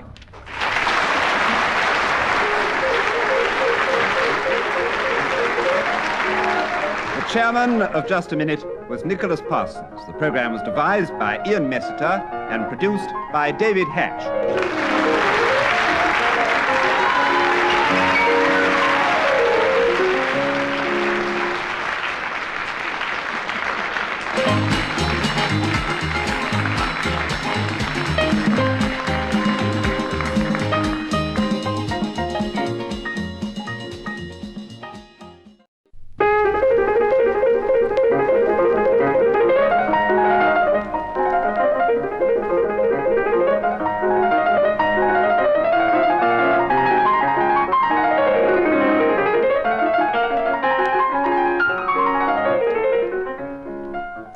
Present Kenneth Williams, Derek Nimmo, Clement Freud, and Andre Melly in Just a Minute. And as the minute waltz fades away, here to tell you about it is our chairman, Nicholas Parsons.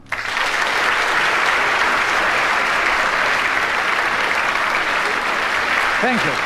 Thank you very much, and welcome once again to Just a Minute. And once again, I'm going to ask these four clever exponents of the game to try and talk for just 1 minute on some unlikely subject that I will give them without hesitation, without repetition, and without deviating from the subject.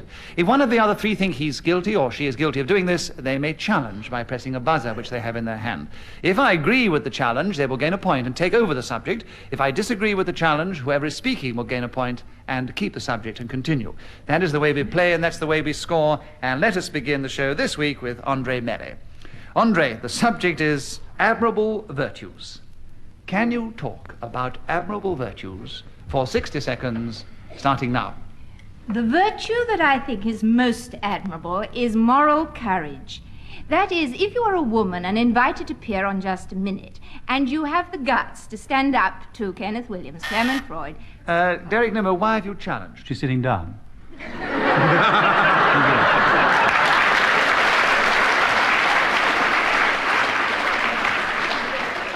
She is sitting down, so I will give you a bonus point for a witty challenge. Because I know that she was speaking metaphorically of standing up to somebody in a game. And therefore, Andre, you continue with the subject with 47 seconds left. Admirable virtues starting now. And you dare to insist that you buzzed your buzzer before Clement Freud. Oh, Derek Nimmo, you've challenged. Repetition buzzers. No, she said No, buzzed buzz. your buzzer. There was a buzz, Well, the again, verb, they want and the buzzer, the noun. So Andre gets a point because I disagree with the challenge and continues with the subject with 43 seconds left. Admirable virtues starting now. And Derek Nimmo challenges you very unfairly. Clement Freud, why have you challenged? Repetition of Derek Nimmo. No, she said Clement Freud and Kenneth Williams before, didn't you? Derek Nimmo? And Derek Nimmo. You did. Oh, she's honest. That's it. That's very fair. Give her a round of applause for honesty. Moral courage. There, you'll see where the audience sympathies lie the next time there's a tricky decision. Who challenged, by the way? Freud. Clement Freud. Clement, you gain a point, and there are 41 seconds left for admirable virtues starting now. Modesty compels me to admit that I have these. In particular, I am... Absolutely dried himself I up, didn't simply he? couldn't think Andre of a Melling single has a challenge. admirable virtue. That I possess. Hesitation, yes. Once he tried to think of his own admirable virtues. I thought it summed up my admirable virtues very well. Very, very Why well. you should call it hesitation. Yes. Well, all right. So, Andre, you gain the subject back. I agree with your challenge, and you have another point, and there are 32 seconds for admirable virtues starting now. Being a bit rude, I think this is really to be admired. This saves you going to... Derek Nimmo, why have you challenged? Admired. Admired? The When did moral she carriage. say... Beg your Earlier pardon? on, with the moral carriage. Yes, she did talk about the virtue that she admires most as moral courage right at the beginning. You're quite right, Derek. Well listened. You gain a point, and you have 27 seconds for admirable virtues starting now. If I have a fault, which I haven't, it would be modesty. But in fact, I am extraordinarily virtuous. Do you know, I get up every morning, rising from my knees because I've been at prayer through the long night hours, wash my hands because cleanliness is next to godliness, and then I set off on my task through the day, patting small children on the head, talking to little dogs as they walk along the street, giving them the occasional bone, perhaps a biscuit if they look hungry, taking tramps home.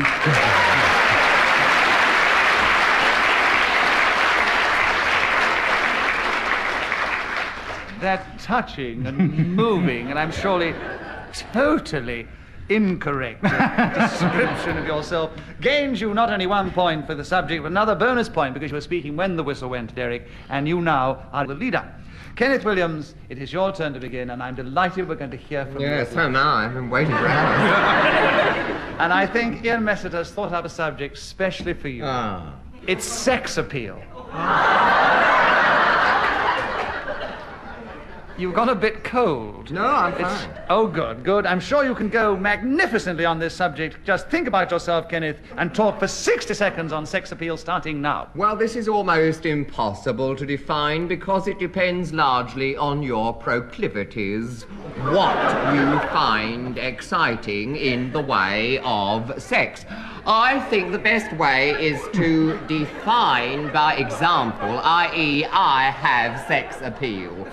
Friends have said to me after a long acquaintanceship, it was as much as I could do to keep my hands off you. Oh, you in the room, you really get me throbbing. And of course, with my repeated performances, both on the stage and off the stage, I have had... Andre Melly's challenge. Yes, she would have.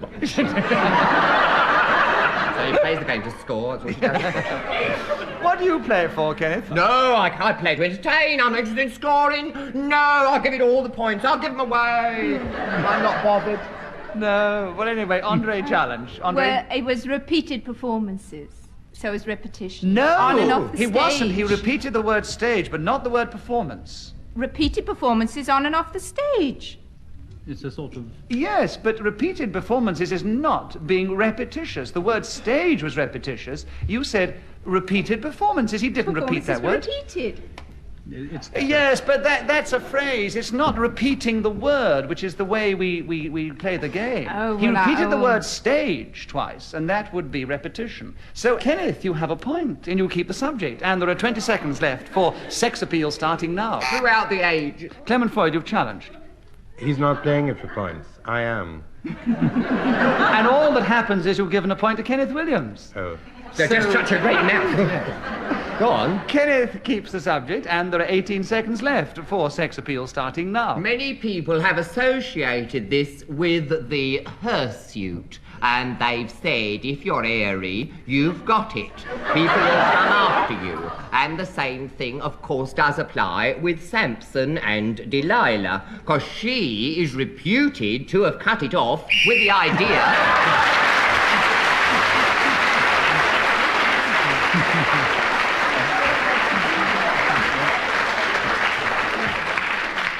Well, you talking about Samson there, what a strength there. You started with the subject and you finished with the subject. That was strength, it was sex appeal, it was panache, it was success. Derek Nimmo, your turn to begin. The subject is staying happy.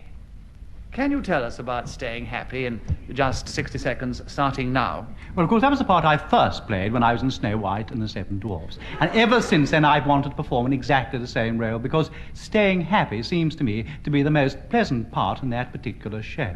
If we were going to cast it here this afternoon, for instance, of course, the lovely lady here on my right would play the lady who was named after the snowflake. What? Kenneth Williams, you challenge. The lovely lady on my right would play the lady, two ladies. Yes, there were two ladies. You're quite right, Kenneth. Yes, well done. So I agree with your challenge. You gain a point, and there are 40 seconds for staying happy, Kenneth, starting now. The only way anyone can stay happy is, of course, to commit abnegation apropos self.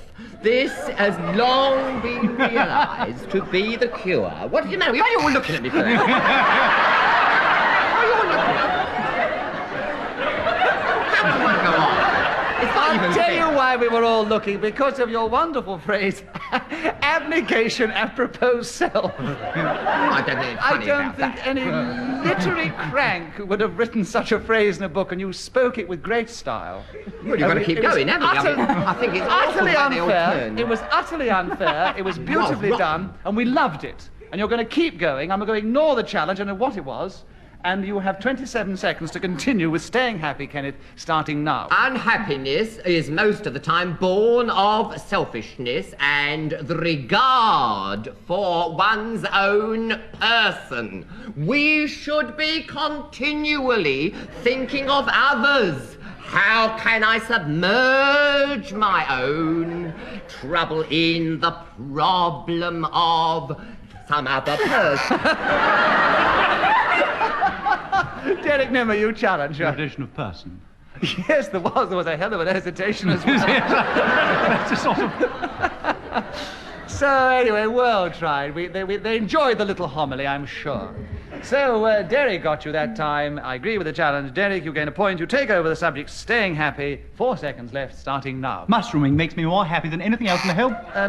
Kenneth Williams, why have you challenged? It was completely indecipherable. One I know. What was it? Mushrooms? Mushrooming makes me more... I was going to... Oh, he was absolutely right. It was mushrooms. Yes. Well, I couldn't understand a word of it. Well, I can't understand words So why do you you say. challenge, Kenneth? Why do you challenge? Oh, deviation. Because you couldn't understand. I'm afraid you can't do that. You can't do that. Derek has a point, and there are 2 seconds left for staying happy, starting now. When one goes out on the golf links to pick out...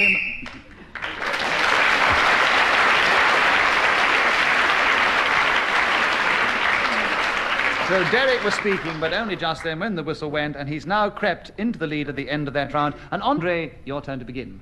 Witchcraft. Can you talk to us about witchcraft for 60 seconds, starting now? If you are a witch and you want something nasty to happen to people, you have to think up a little rhyme like, may Ken and Clem refuse to speak, and Nicholas Parsons fall asleep, and Derek Nimmo. Derek Nimmo, you've challenged why? Hesitation. Yes, but, it was so lovely, wasn't it? How did it go on? Have you got it all worked out or not? Derek stammer, be infinite, and then I'll win this just a minute.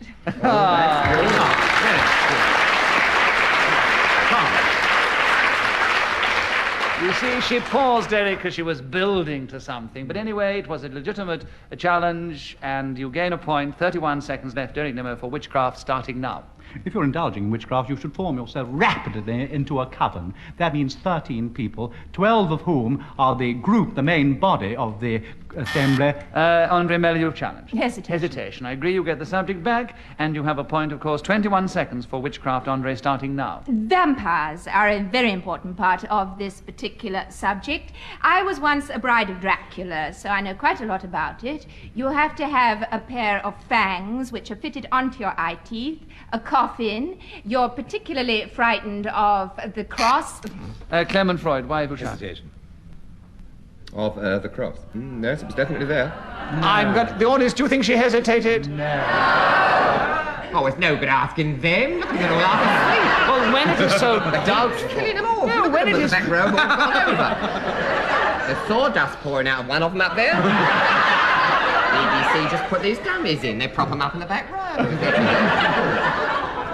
No, I disagree. Andre has another point, and there are 4 seconds left for witchcraft, Andre, starting now. If holy water's thrown in your face, your whole visage disintegrates into...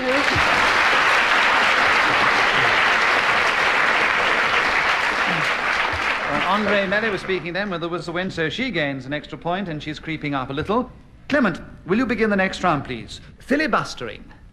Can you talk to us about filibustering? For just a minute, starting now. Filibustering is a political maneuver whereby one man talks for so long that, having read the small print and being unable to be interrupted, he has the floor and speaks until such time as the close of whatever he is indulging.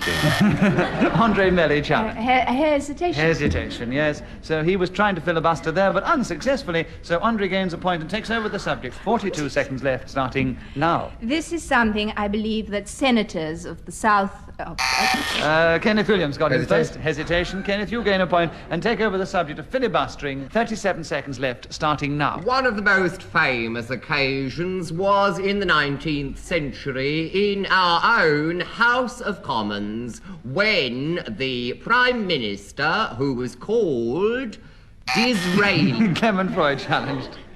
Yes, there was a slight hesitation. He was searching for his name. I wasn't searching for his name. What are you talking about? It's about what he said. Overcome by the exuberance of his own verbosity. It's what Disraeli said. I knew exactly what I was going to say. Can't call that hesitation. She said an and you didn't even allow it. And you allowed this lot here who were half asleep to say that she was hesitating. Absolutely wasteful. I've hardly got a word in on this programme anyway. I've hardly spoken. First 5 minutes, I'm not even on.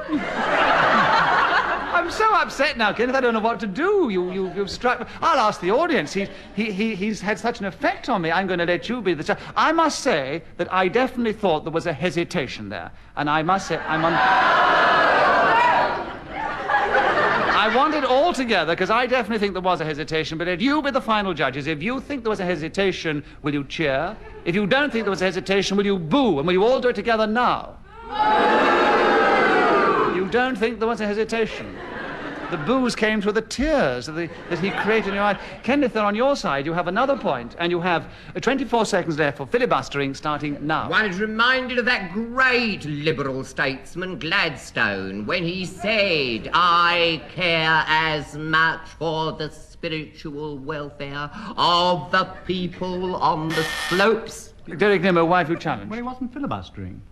He was just making a speech. Ah, but you might... Filibustering is to talk unnecessarily and prolong your speech for long periods. Yes, no, but I don't There think were you can... several interruptions during it. Yes, and I do You think... don't allow interruptions. There were probably some political people of the time who said that when Gladstone was speaking that particular speech, he was what we now call filibustering. Have I made my point? Yeah. Good.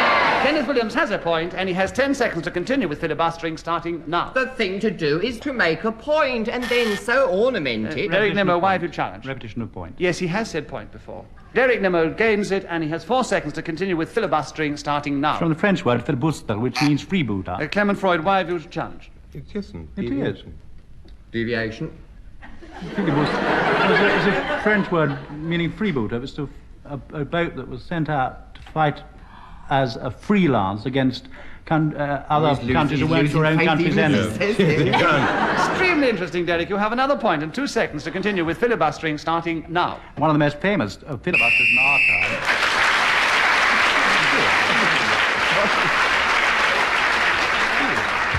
At the end of that round, Derek Nimmo has a very definite lead over everybody else. Kenneth Williams, will you begin the next round? In fact, it's your turn to begin the next round, and the subject is Nell Gwynn. Can you tell us something about the lovely lady in 60 seconds, starting now? Well, when the dreadful thing of regicide occurred and we had the Great Rebellion, the king came back and, of course, was called... Derek Nimmo, why have you challenged? Repetition, because if there'd been regicide, he couldn't have come back.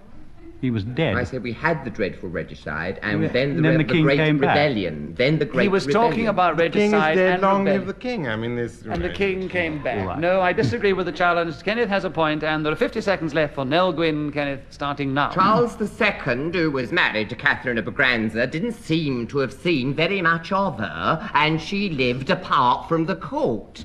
He took this mistress who was called Nell Gwynn, and sometimes Sweet Nell of Old Drury, comical actress, and she sold oranges. Anyway, she did bear him these 2 children. What Catherine of Braganza thought of all this, nobody seems to know. Clement Freud, you challenge. Repetition. Yes, yes. Ah, but she's on the card.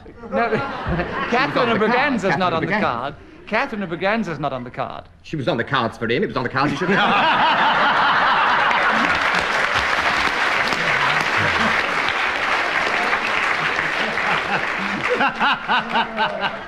If you'd said that as a challenge, I'd have given you a point for wit. But all that happens is that Clement Freud gets a point, and he takes over the subject of Nell Gwynn with 23 seconds left, starting now. One now thinks rather lovingly about characters like Nell Gwynn. Kenneth Williams, why have you challenged? Because deviation, we don't think lovingly about Nell Gwynn at all. Why not? Why not, Kenneth? Rubbish, wasn't it? Why shouldn't you think lovingly? Because she was a dirty person. He's a That's right. People sleep with people, other men's wives, and kids. Yes. It's a disgrace. Thoroughly immoral and disgraceful, and ushering a pleasure-loving reign such as would disgrace any country. Yes, Disgrace. but even people who you can... Stop being so pompous in your decision, your opinions. But even some people you think are rather immoral or you disapprove of, often, in retrospect, look back rather lovingly, you know.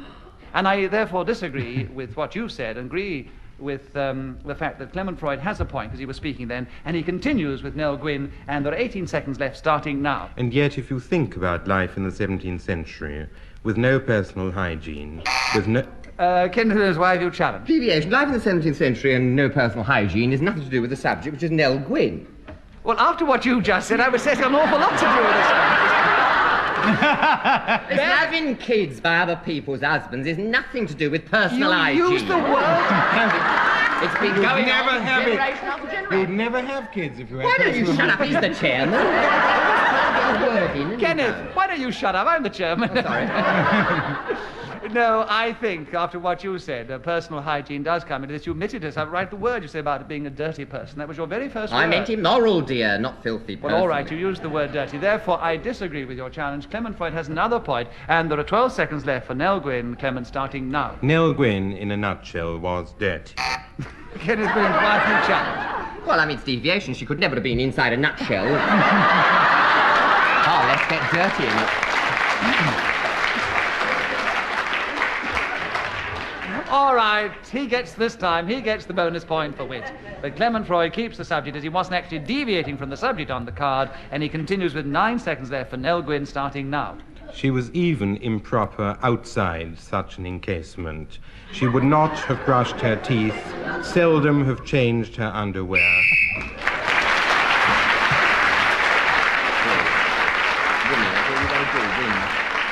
Well, I'm glad those two on that side of the stage got off Nell Gwynn before we got really into rather embarrassing waters. Well, at the end of that round, Clement Freud was speaking when the whistle went, so he gains an extra point. It's very interesting now because Kenneth has crept up dramatically. He's in third place behind the joint leaders at the present moment. Third place, big deal.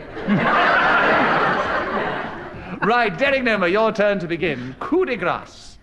Can you talk about that subject for 60 seconds, starting now? Well, I was standing in Sefton Park in Liverpool, you see, and this fellow come up to me and he said, "What are you standing there for?" And I said, "Well, as a matter of fact, I don't know, really." And he said, "Why? I can't see your head at all because all the stuff's growing up all round about you. Why don't you cut the grass?" And I said, "I will in a few minutes." But actually, if you go to a bull ring in Spain, when the matador delivers his final blow, he has a special sword, which is so constructed with a little hook over the top of it, and as he pulls it into the bull's neck, it severs the...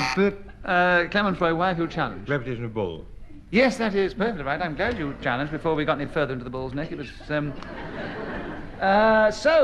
Clement, I agree with your challenge. You take over the subject. There are 34 seconds left for a coup de grace, starting now. This was delivered upon the premises of Mrs. Hebblewhite, landlady of 82 Blackpool Road, Morecambe Bay, Lancashire, by a villainous tenant who set fire to a mattress in the basement. As a result, the fire engines were called out. Kenneth Williams, why have you Two challenged? mentions of fire. No, he said fire and fire engines. Yes, well, I said bull and bull ring, so I mean... Same thing. No, a fire engine is... So it's bull and bull. Oh, that's right, yes, I thought fire engine was a hyphenated word. You're quite right, there are two fires. That's right, because it's two words, isn't it? Therefore, I agree. Kenneth, you gain a point. And there are 16 seconds left for a coup de grace, starting now. Well, roughly speaking, of course, it means the final. Clement Freud's challenge, why? Deviation. Why? Roughly speaking. Yeah. We're trying to keep to a subject. Yes, but he can speak roughly without deviating from the subject, and he can keep going. It's been said. Very good, Chairman. You're very good, Chairman. Very good. I'm always good when I'm giving the point No, to I everybody. wouldn't want your job. I really wouldn't. I find it difficult. I would find it difficult. Anyway, Kenneth, you have another point, and you have 14 seconds left for a coup de grace, starting now. The blow, so to speak, which settles the entire controversy and results in the adversary being vanquished. Clement Freud, why have you challenged? Bad word. Adversary. Yes. Adversary, I said. Yes. Well, it sounded slightly different. We knew what you were saying, and you were keeping going under very difficult circumstances. Thank you. You're very good, Chairman. You know there aren't many seconds left. You know it's very neck and neck. So you have another point with 3 seconds left, Kenneth, for a coup de grace, starting now. And if you can so encapsulate your point...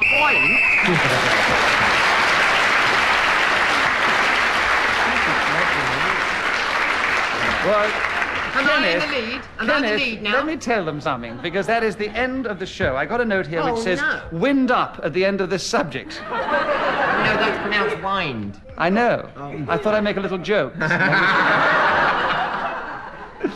So I'm going to wind up now and tell you that I'm afraid that is all we have time for, and what, as Kenneth encapsulated his final point, he gave a very dramatic and sudden twist to the game. He was trailing in 4th place nearly all the way along. But now in 4th place, alas, is Andre Melly. And in 3rd place is Derek Nimmo. And in 1st place, joint equals, Kenneth jumped into the lead alongside Clement Freud. And those are our 2 winners this week, Kenneth and Clement. Lovely, happy day.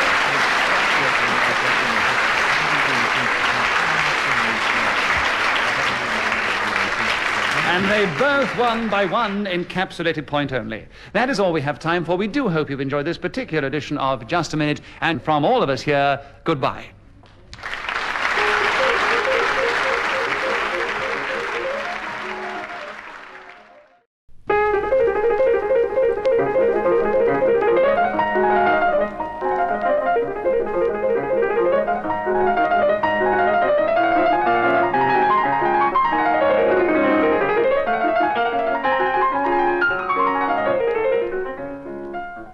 Present Kenneth Williams, Derek Nimmo, Clement Freud, and Andre Melly in Just a Minute. And as the minute waltz fades away, here to tell you about it is our chairman, Nicholas Parsons.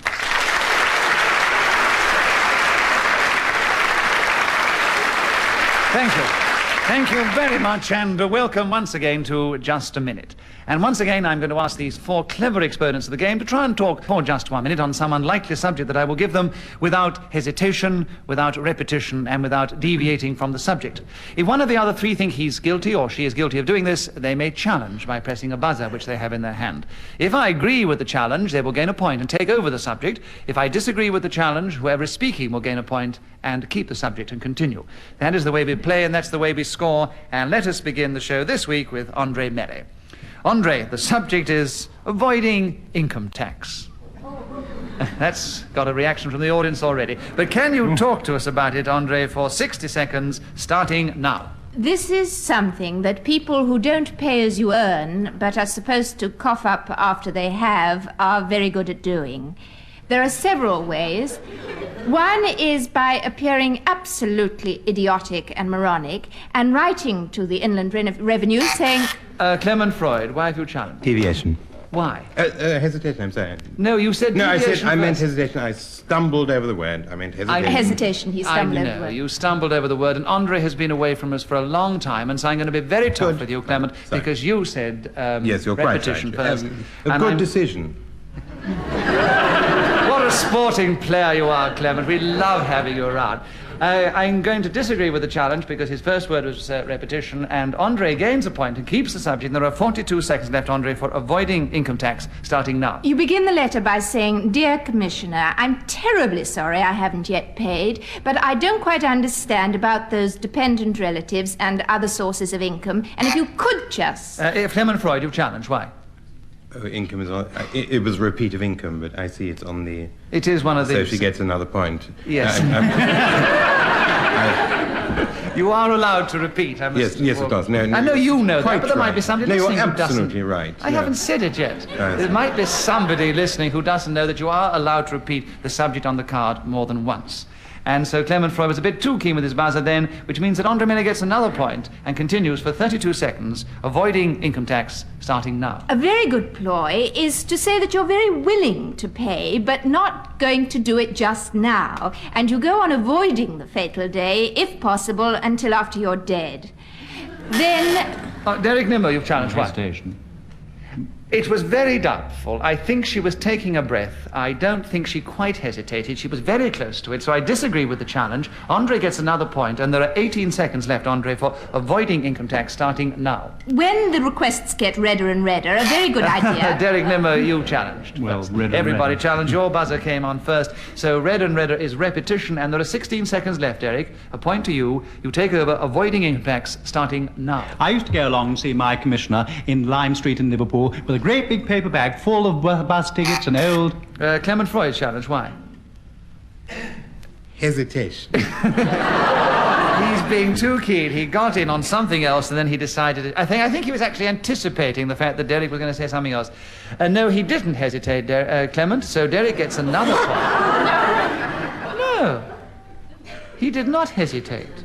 And he keeps the subject with 10 seconds left for avoiding income tax, Derek, starting now. I always put down on my income tax form that I have 7 wives, 48 children... Andre Melly, why have you challenged? A repetition of marriage. Oh, very clever. All right, give her a...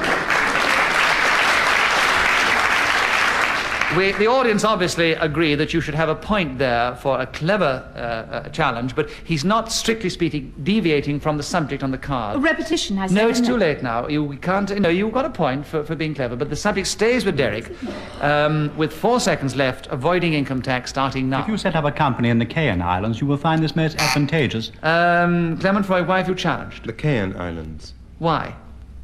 He must mean the Cayman Islands, and it was deviation from the norm of the word. There are no Cayman Islands. That's right. There's Cayman pepper. It's the Cayman Islands. You're quite right. Well done, Clement. So you gain a point for that. With 2 seconds left, Clement, avoiding income tax, starting now. Ideally, you do this by not working.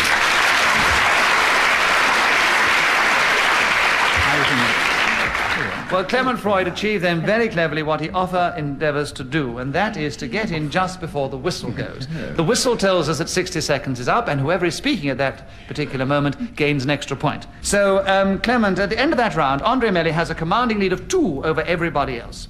Clement Freud, will you begin the next round? Things that come through the post.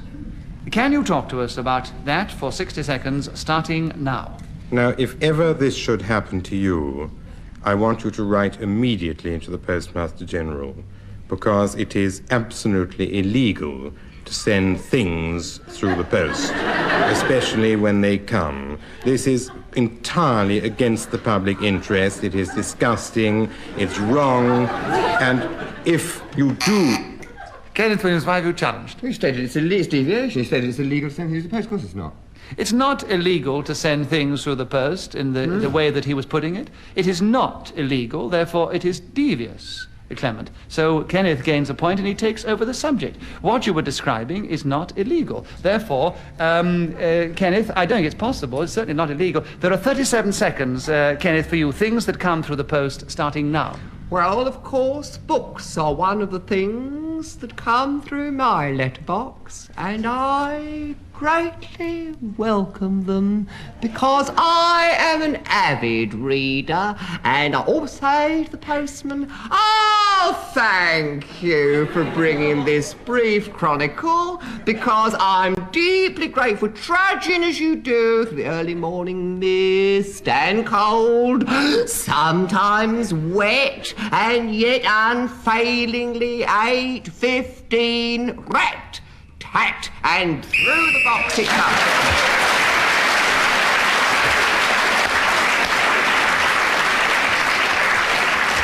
I must say you had us all on tenterhooks then. Any minute I thought you were going to dry, especially when you got to a rat-tat.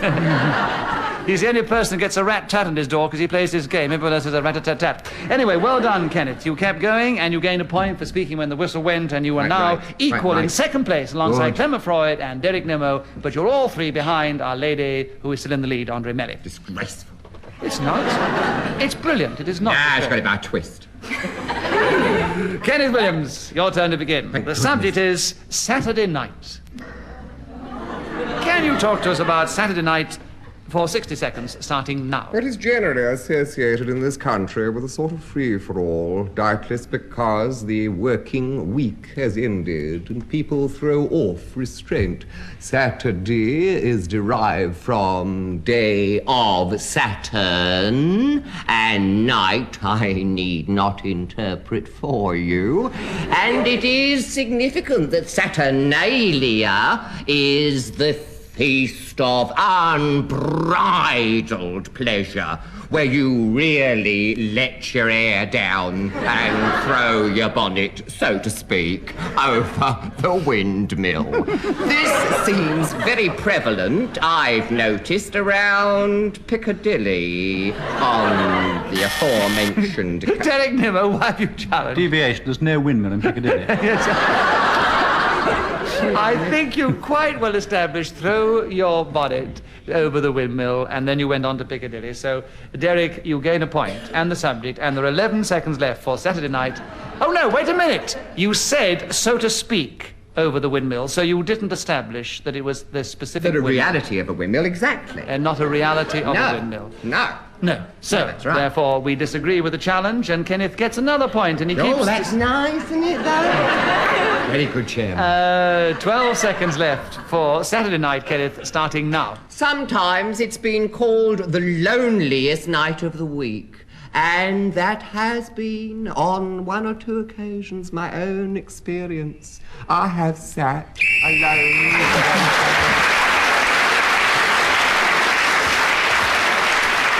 Well, Kenneth was speaking then when the whistle went, so he gains yet another point. We've gone into the lead. Into the lead, equal with Andre Melly. Oh, again. Derek Nimmo, you once had Cramp in the middle of a program. You once had pins and needles in the middle of a program. And this time Messet has chosen pins and needles for you. Can you talk to us about that for 60 seconds, starting now? Well, of course, pins and needles are very sharp objects, both of them, really. I think particularly pins are very amusing bits of wire that you can poke into an adjacent bottom if you happen to see one coming by. And I do find that rather a lark, you know, really. Needles can be similarly placed if you feel like it. And one thing I saw once on a train coming down from the Outer Hebrides was a man... Clement Freud, why have you challenged? There's no train service to the Outer Hebrides. I think that's coming down across. I think on this occasion, Derek, you quite firmly established the train was coming down from the Outer Hebrides, so I agree that is deviation. Clement Freud has a point, and there are 37 seconds for pins and needles, Clement, starting now. This is a strange muscular sensation which you get from time to occasion when the entire leg, arm, or other limb is pulsating with an extraordinarily painful feeling, causing you as often as not to jump up and down, to leap sideways and thence, to... Kenneth Williams challenged hesitation, yes. He was doing so well. I think it was almost deserved a bonus that time and occasion. Anyway, Kenneth, you gain a point, and you take over the subject with 8 seconds left for pins and needles starting now. One of the favourite pastimes of a person I knew was to take a piece of material for ornamentation.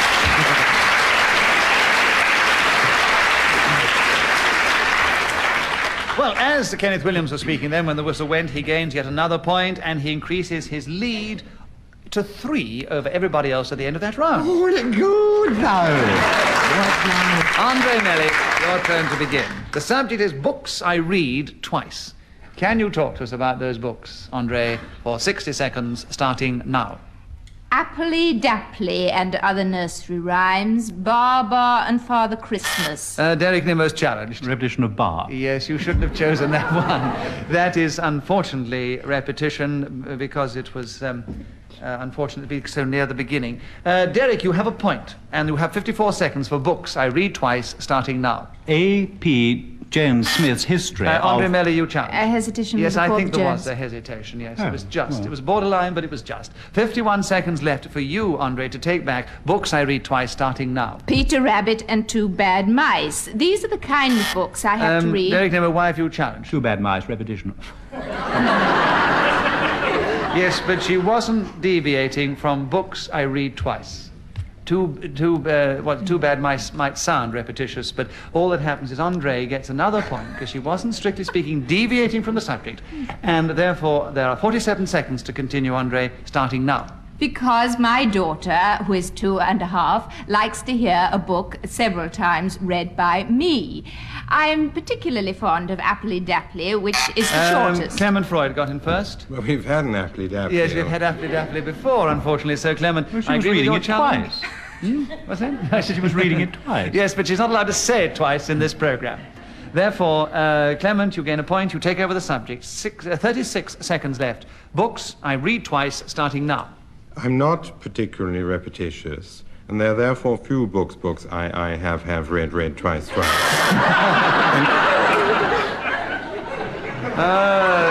Nimmo challenged. Well, within the rules, repetition. It's the what, Clement? Justify. Go on, try if you can. Justify. It's the subject on the card. The subject on the card is books I read twice. Yes. Go on, justify. The only words I repeated were the words on the card. Books I read twice. Oh, it's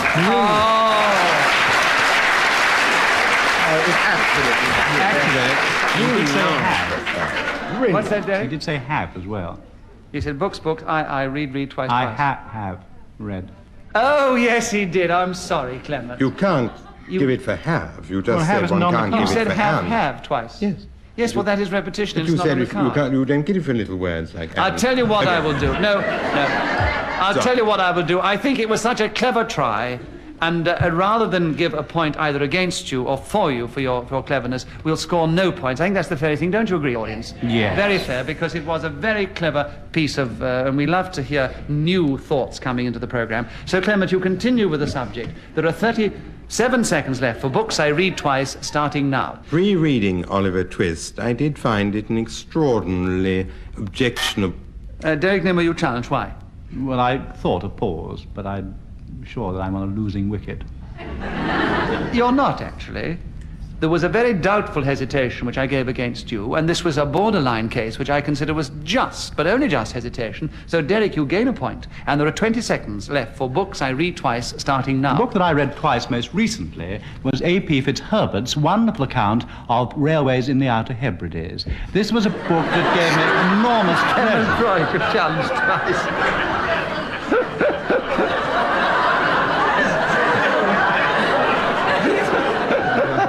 Deviation. Why, Clement? The book does not exist, nor do the railways. Well, I can only assume, as the railways don't exist, the book cannot exist. So therefore I must That assume... is written by A.P. Jones-Smith earlier on. Yeah. We didn't get as far as Hebrides that time. That was going to the history He of was the so... Cairn Islands. I know what was going on in Dake's mind. I must explain, because one gets to know them fairly well. He was so needled about this decision that went against him when he was not allowed to take his train for the Outer Hebrides. He had to get back on the subject and talk about... There were trains in the Outer Hebrides. They were Yes, but there wasn't a book by A.P. Jones on the trains in the Outer Hebrides. Prove it. What? Prove it. Fortunately, I'm not obliged to prove it, and secondly, I haven't got the time. I'm going to stick my neck out and give a point to Clement Freud and say there are 12 seconds left for books I read twice, Clement, starting now. Martin Chuzzlewit in bed when I took up the volume and turned Andre the Mary, pages. why do A challenge? sort of hesitation when he took it up.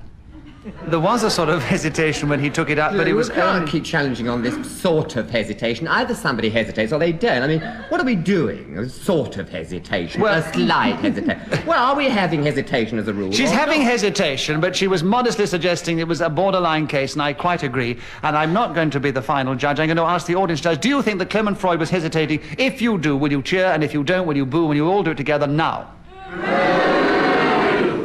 Boo, you don't think he was hesitating, so Clement Freud gains a point, and there are 7 seconds left for books I read twice, starting now. Dickens, reacquainted, comes out of it extraordinarily well. Everything that he put pen to paper to is somehow...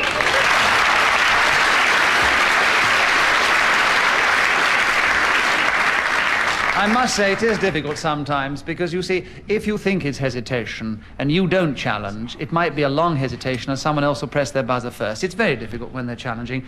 But Clement Freud gains another point for speaking when the whistle went, and he's now has a lead of 1 over Kenneth Williams, who's in second place at the end of that round.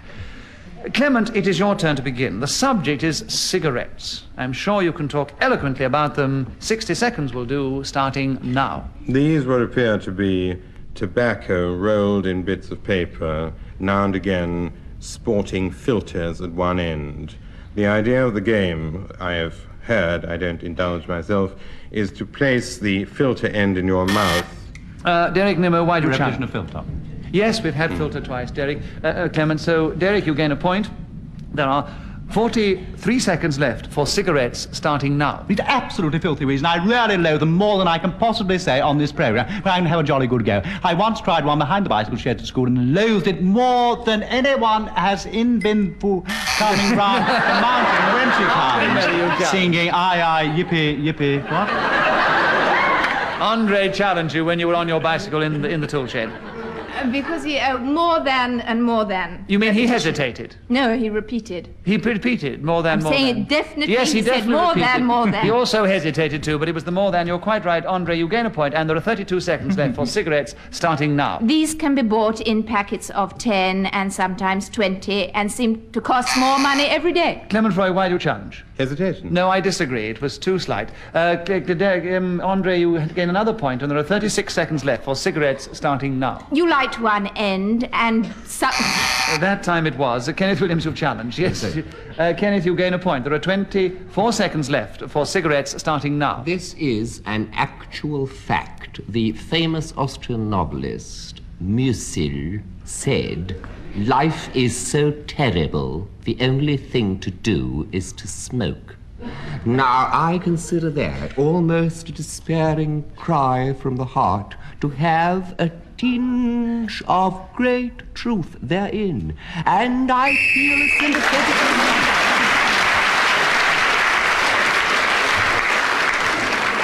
You've quite distressed us with your little homily on Musil. Musil, yes, thank you very rather much. beautiful, that. But it has gained you 2 points. Oh, good. And you now have a lead of 1 over Clement Freud at the end of that round. All right. But Andre Melly crept up too, and she's in second place, Well, I got her in the first place. alongside Clement Freud, and Derek Nimmo's trailing a little in, well, he'll be in third place because they're equal in second place.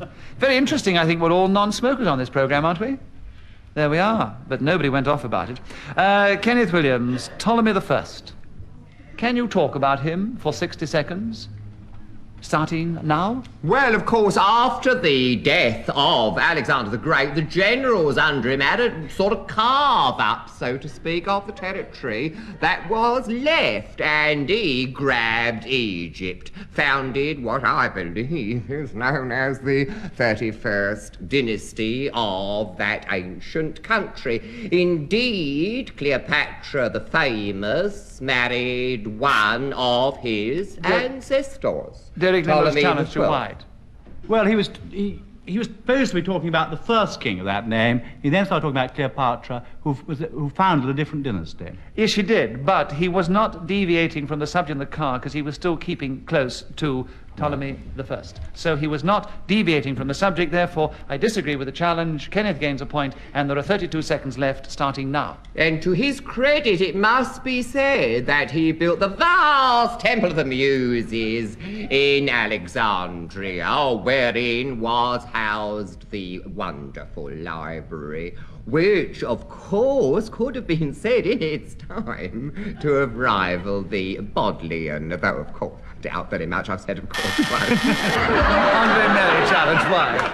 Ken said he said, of course, twice. Yes. You've got to keep going. Don't I give know, them I'm a too chance. clever for myself, that's the trouble. Andre Melly, you gain a point on the subject. Ptolemy I, 9 seconds left, starting now. He was about 18 inches long with a green tail. Clement Freud, why have you challenged? Deviation. Why? Because he wasn't. He wasn't. She don't know. She might have had a Ptolemy I who was 18 inches long with a green tail. You can call anybody Ptolemy I if you want to, couldn't you? We don't know. You were too keen. Andre has another point, and there are 6 seconds left for Ptolemy I. Andre starting now. A lizard by that name that belonged to my older brother George, who got pneumonia in Liverpool, and we put him by the fire.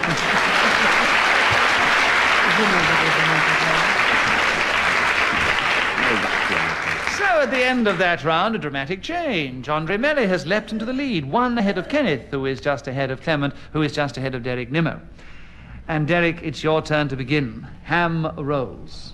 Can you talk to us about those for 60 seconds, starting now? Well, anyone who's lived anywhere near that wonderful house by Richmond will know how wonderful the ham road is. Kenneth Williams challenge Well, first. wonderful did occur twice. Yes, wonderful did occur twice. I'm afraid. So that is repetition. Kenneth gains a point. And there are 53 seconds left for ham rolls, starting now. They're pieces of bread you so separate, and they do provide a most refreshing repast. Some people actually add a little mustard to give it piquancy, so to speak, you see. And I've had them very often during rehearsals because I think the mixture of protein with starch does do you good. In the theatre, of course, ham has always been taken to mean Overacting, and the role, well, that is self-explanatory. So in the Derek profession- Nimmo, why have you challenged? Well, deviation, because it's not self-explanatory. Who can say whether a You- word is self-explanatory or not? I disagree with the challenge. Kenneth gains a point, and there are 1 second left for ham rolls, starting now. Put them in the picnic basket and wrap them up in yarn and paper. I'm afraid we have to finish the programme at that particular moment because we have no more time left. Derek Nimmo was this week surprisingly in 4th place, because he isn't very often. Andre Melly was in a very strong 3rd place, only 1 point behind Clement Freud, who was only 2 points behind this week's winner, who is once again Kenneth Williams. Oh, well, thank you. Oh, happy day, happy day. A worthy victory. Truly worthy. Well, we do hope you've enjoyed this particular edition of Just a Minute, and from all of us here, goodbye.